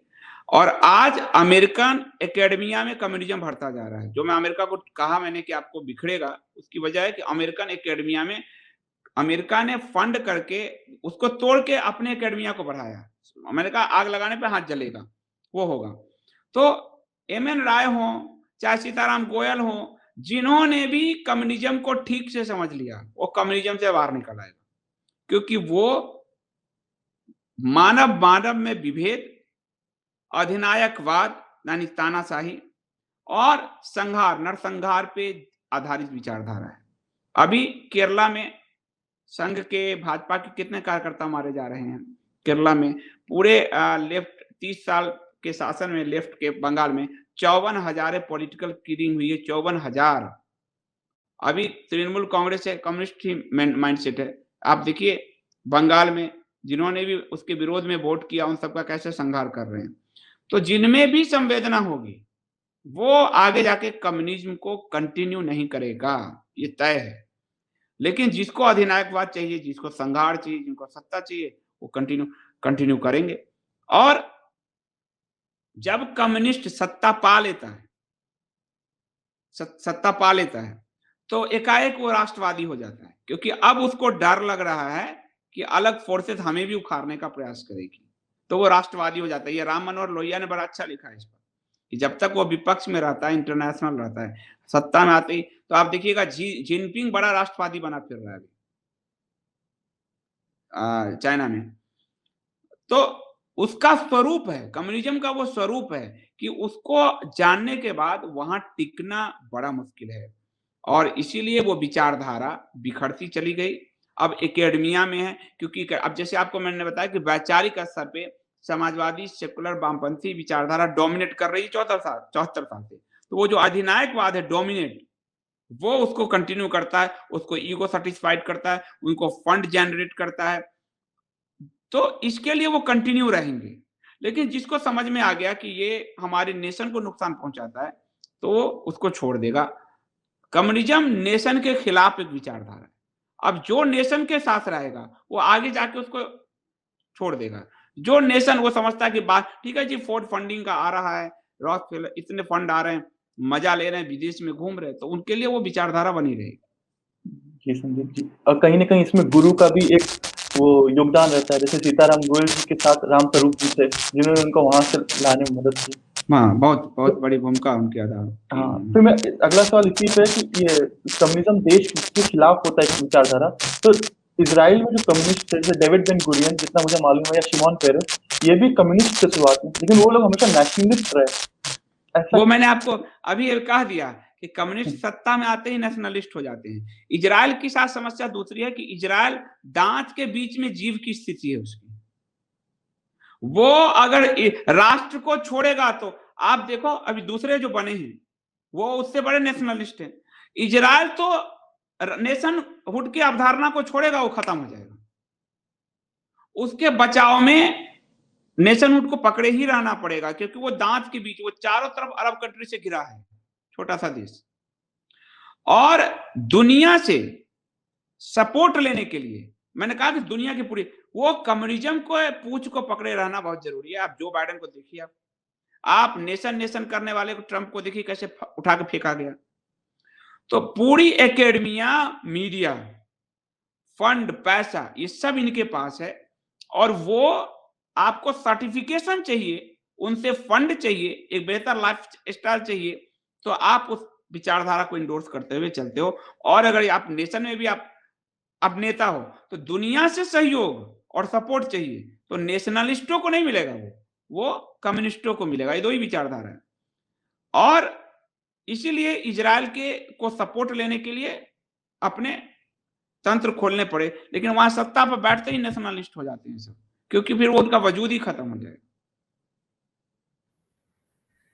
जी संदीप जी, चर्चा का एक विधान है कि चर्चा के मध्य में वक्ता की प्रशंसा नहीं की जाए तो उचित होगा, लेकिन इतनी सारगर्भित ढंग से आपने इन प्रश्नों का उत्तर दिया है, और चूंकि हम निर्धारित समय से हम थोड़ा आगे आगे चल रहे हैं, तो तो अभी हमारे कुछ और प्रश्न थे जिनको हम रोक रहे हैं। हम व्यक्तिगत रूप से इन प्रश्नों का उत्तर आपसे जानेंगे। मैं अब चर्चा के जो हमारा तृतीय सोपान है, अर्थात हमारे जो भी हमारे श्रोतागण हैं, उनके माध्यम से जो प्रश्न आने हैं, मैं उन प्रश्नों को एक-एक कर आपसे जो हमारी स्क्रीन पर है, श्री अभिनव शर्मा जी का प्रश्न है कि Sandeep Dev ji, according to you concept of ghar wapsi is applicable to today's time? If yes, then how and what is the procedure?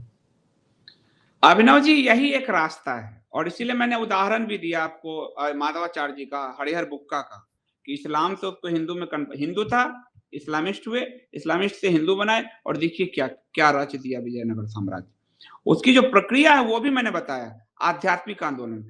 आप अगर दूसरों को जीतने चले, अपने घर में लाने चले, तो सबसे पहले आप और हम, आप माने हम सब, सनातन को जानते तो हों। आप जब तर्क करेंगे उनके शास्त्रार्थ, आप जो कर रहे हैं अभिनव जी, उसका सबसे सर्वोच्चम उदाहरण है, मेरे लिए सबसे आदर्श है आदि शंकराचार्य। पूरा बंगाल बौद्ध तंत्रवाद, तंत्रयान जो वज्रयानी बौद्ध हो गया था, सबको कन्वर्ट किया, शास्त्रार्थ में हटा, मीमांसकों को हराया, सबको हरा के। तो शास्त्रार्थ के जरिए आप, जब कोई इस्लामिस्ट आपके साथ करेगा, जब वो कोई बहस करेगा और बहस से आपने उसके विश्वास को हिला दिया, तो उसका विश्वास वो अल्लाह से ज्यादा, वो मोहम्मद, आपको मैंने कहा वो मोहम्मदवादी है, वो उनको ज्यादा मानता है, उस विश्वास को आपने हिला दिया, या वो ईसा के प्रति उस विश्वास को आपने हिला दिया, वो आपकी तरफ आएगा, वो आएगा ही। लेकिन समस्या क्या है कि हम सब, वो जरूरी है एक सीमा तक। आजकल जो काफी सारे यूट्यूबर्स कर रहे हैं, कुरान ज्यादा व्याख्या कर रहे हैं, पर सवाल है जो वैक्यूम बनेगा उसमें सनातन का ज्ञान ही नहीं होगा, तो वो वैक्यूम तो वहीं ठहर जाएगा, वो फिर से घर वो अपनी तरफ चला जाएगा, या फिर आप उसको असमंजस में डाल के उसको कोई और ले जाएगा, ये स्थिति होगा। तो धर्म का ज्ञान और धर्म का प्रचार, धर्म, और ये वो जानते थे, इसलिए हिंदुओं को धर्म के प्रचार के अधिकार से अनुच्छेद 25 से 30 के बीच वंचित रखा गया इनडायरेक्टली। लेकिन आपको शासन तंत्र में जाके प्रचार नहीं करना, अपने सिलेबस लगवाने, आप अपनी तरफ से कीजिए, पढ़िए पढ़िए, क्योंकि भारत ज्ञान की भूमि है। भारत यानी ज्ञान से प्रकाशित, ज्ञान के द्वारा ही आप उनको परास्त कर सकते हैं, शास्त्रार्थ से उनको नष्ट कर सकते हैं।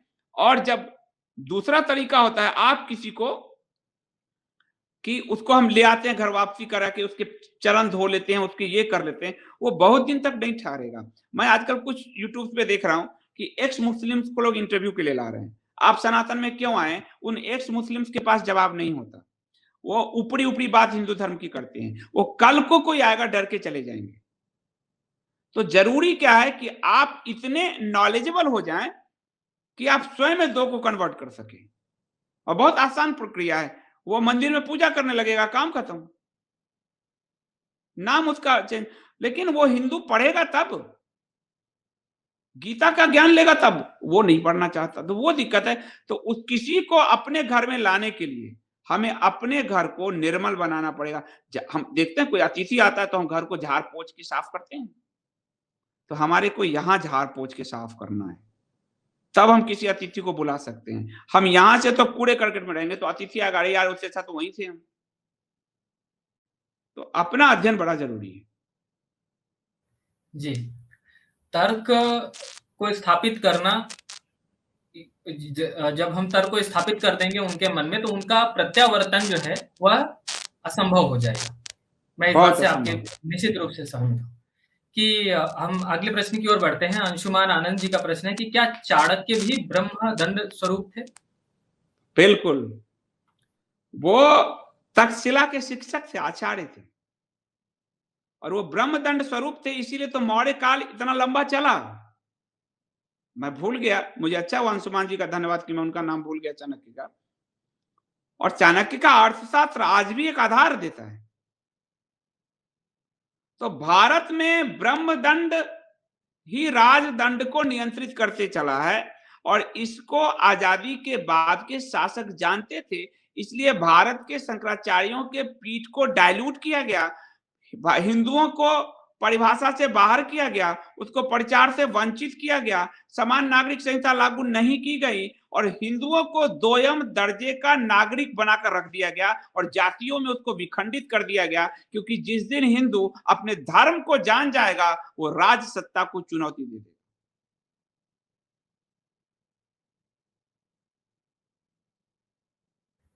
जी। तो यहाँ पर अजय दीप जी का प्रश्न है कि संदीप भैया, क्या हिंदुओं को भड़काकर गोडसे बनाने की कोशिश की जा रही है? एक अजीब सा प्रश्न है। नहीं, इनका प्रश्न बहुत सटीक है आज के संदर्भ में। जी। भड़का के जो कर रहे हैं, क्योंकि आजकल बहुत बहुत सारे लोग यूट्यूब पे भड़का रहे हैं संतुलित बयान की जगह। और ये बात, लेकिन गॉडसे के बारे में आप समझिए कि गॉडसे स्वयं से प्रेरित हुए और बहुत पढ़े लिखे विद्वान थे। आप उनकी जब वो जो जीरा है शिमला अदालत में, वो पढ़िए। गॉडसे बनना आसान नहीं होता, लेकिन गॉडसे जैसा चिंतन मनन और उतना अध्ययन तो होना चाहिए पहले। और जिस दिन आपका अध्ययन हो जाएगा, तो आपको कोई भड़का नहीं सकता। ये आप तय मानिए कि आपने सनातन में डुबकी लगाई, तो आपको कोई भड़का नहीं सकता। गॉडसे स्वयं प्रेरित थे, कोई उनको भड़काया नहीं था, किसी ने भड़काया नहीं था उनको। वो खुद कहते हैं, उनकी पूरी वो पढ़ें आप, कि किसी ने भड़का के थमा दिया उनको कि जाओ, तो वो तो गुंडा हो जाएगा, फिर वो विचारक नहीं रहेगा। तो आप भड़किए मत, आप अध्ययन कीजिए। मैं सबसे यही कह रहा हूं, मेरा एक ही उद्देश्य है लाइफ का, कि मैक्सिमम हिंदू पढ़े अपने शास्त्रों को, चाहे उसको किसी रूप में मैं पढ़ाऊं, ऑडियो ला रहा हूं, बुक्स, जैसे भी हो। वो जिस दिन ज्ञान मिल गया, ज्ञान ही मुक्ति का आधार है। ये परमात्मा ने ऐसे थोड़े कहा, ज्ञान ही मुक्ति का आधार है। और आप जब ज्ञानवान हो जाओगे, तो आप अपने राष्ट्र और समाज को इस जकड़न से भी मुक्त कर दोगे, जो खतरे आपको दिख रहे हैं पंचमक्कारों के। निश्चय। यहाँ परशुराम जी का एक प्रश्न है कि लोकतांत्रिक व्यवस्था सनातन धर्म को स्थापित नहीं कर सकता। आपके विचार? लोकतांत्रिक व्यवस्था सनातन धर्म को स्थापित नहीं कर सकता, ये नहीं मानना चाहिए। कृष्ण का राज्य द्वारका लोकतंत्र का अनुपम उदाहरण है। गणराज्य बैठते थे वहां पे सारे गणतंत्र बैठते थे। कृष्ण और बलराम शासन पे नहीं बैठते थे, वासुदेव जी बैठते थे और सारे गण बैठते थे। वैशाली गणराज्य बहुत अनुपम उदाहरण है लिच्छवियों का, और जो अष्ट प्रधान गणराज्य था वो बहुत अनुपम उदाहरण है।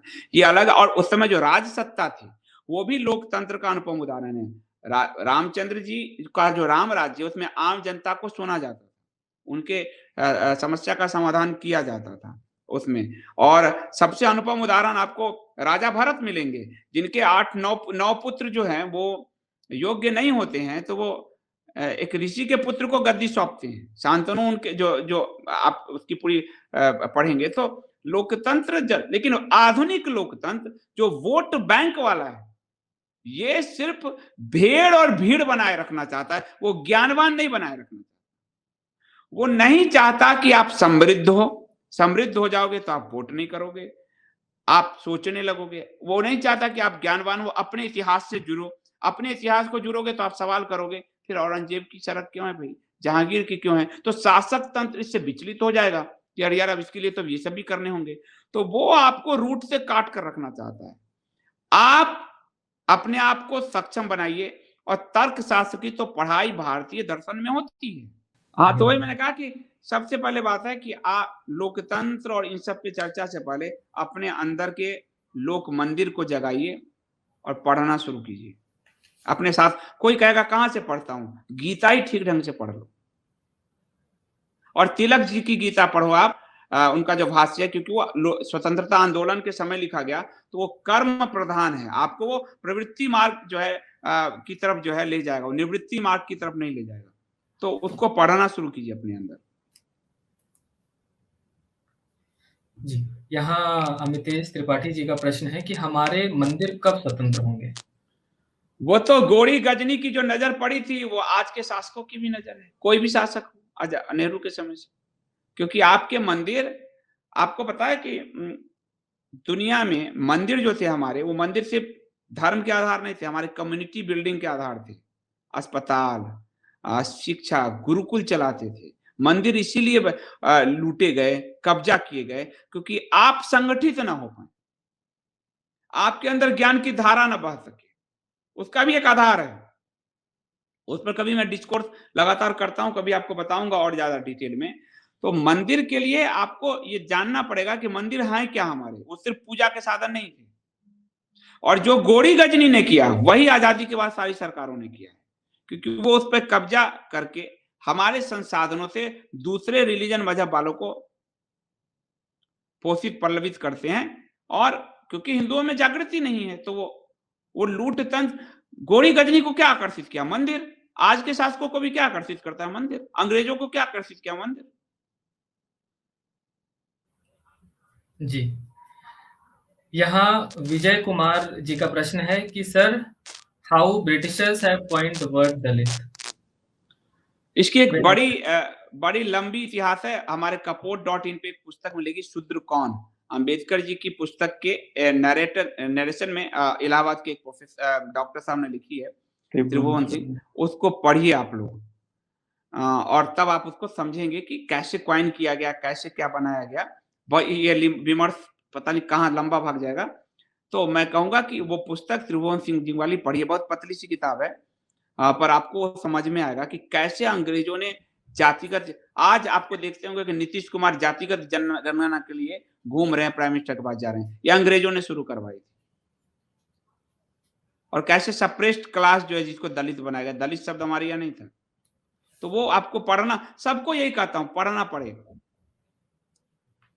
जी, तो मैं अपने समूह IIT फॉर भारत की ओर से अन्य दर्शकों के जो प्रश्न हम नहीं ले पा रहे हैं, समय अभाव है हमारे कारण, क्योंकि हम निर्धारित समय से काफ़ी आगे आ चुके हैं, तो मैं क्षमा प्रार्थी हूँ आप सभी से। अब मैं अपने सहयोगी मैं चाहता हूँ संदीप जी की ये चर्चा और भी आगे बढ़े, लेकिन क्योंकि हमें इसमें व्यक्तिगत रस आ रहा है, और ये असल में क्या होता है कि हमको वो थोड़ा हेमोपैथ की दवाई की तरह काम करना चाहिए। वो रिएक्शंस हो जाते हैं, क्योंकि हम एकाएक कहेगा कि क्या करें, छोड़ो यार। तो लोगों के पास, क्योंकि अब देखो, लोग रामायण की मोटाई से घबरा जाते होंगे ना। जी, छोड़ो यार, हमारे यहाँ ये तो विमर्श को छोटा रखते ताकि उस पे वो सोच पाए, वरना बहुत ज्यादा बिखर जाएगा विषय। तो अभी मैंने दलित वाला कहा, तो मैं यहाँ से वहां खींच के ले जाऊंगा तो सब विषय बिखर जाएगा। जी। तो सोचने के लिए छोटे-छोटे जो है अंतराल पे चीजें होती रहे तो ज्यादा ही ठीक रहता है। जी, जी। तो अब संदीप जी, हम इस परिचर्चा के अंतिम सोपान, धन्यवाद प्रस्ताव और जो निष्कर्ष आपकी पूरी चर्चा और जो प्रश्नों के उत्तर से निकला है, उसके लिए मैं अपने सहयोगी श्री अनुराग मिश्र जी को आमंत्रित करता हूं कि वह इस पर अपना प्रकाश डालें। आप सभी को नमस्कार। मेरी आवाज आ रही है ना? आ रही। जी। आज के कार्यक्रम के अंतिम सोपान, उपसंहार एवं धन्यवाद प्रस्ताव के साथ मैं आप सभी के समक्ष उपस्थित हुआ हूँ। हम सभी ने आज के विषय एक मूल्यांकन, स्वतंत्र भारत के 74 साल सनातन संस्कृति के अभिशाप या वरदान पर हमारे मुख्यता माननीय श्री संदीप दियो जी का सारक अर्भित उद्बोधन सुना। उन्होंने कहा कि विषय सरल है मगर जटिल भी है।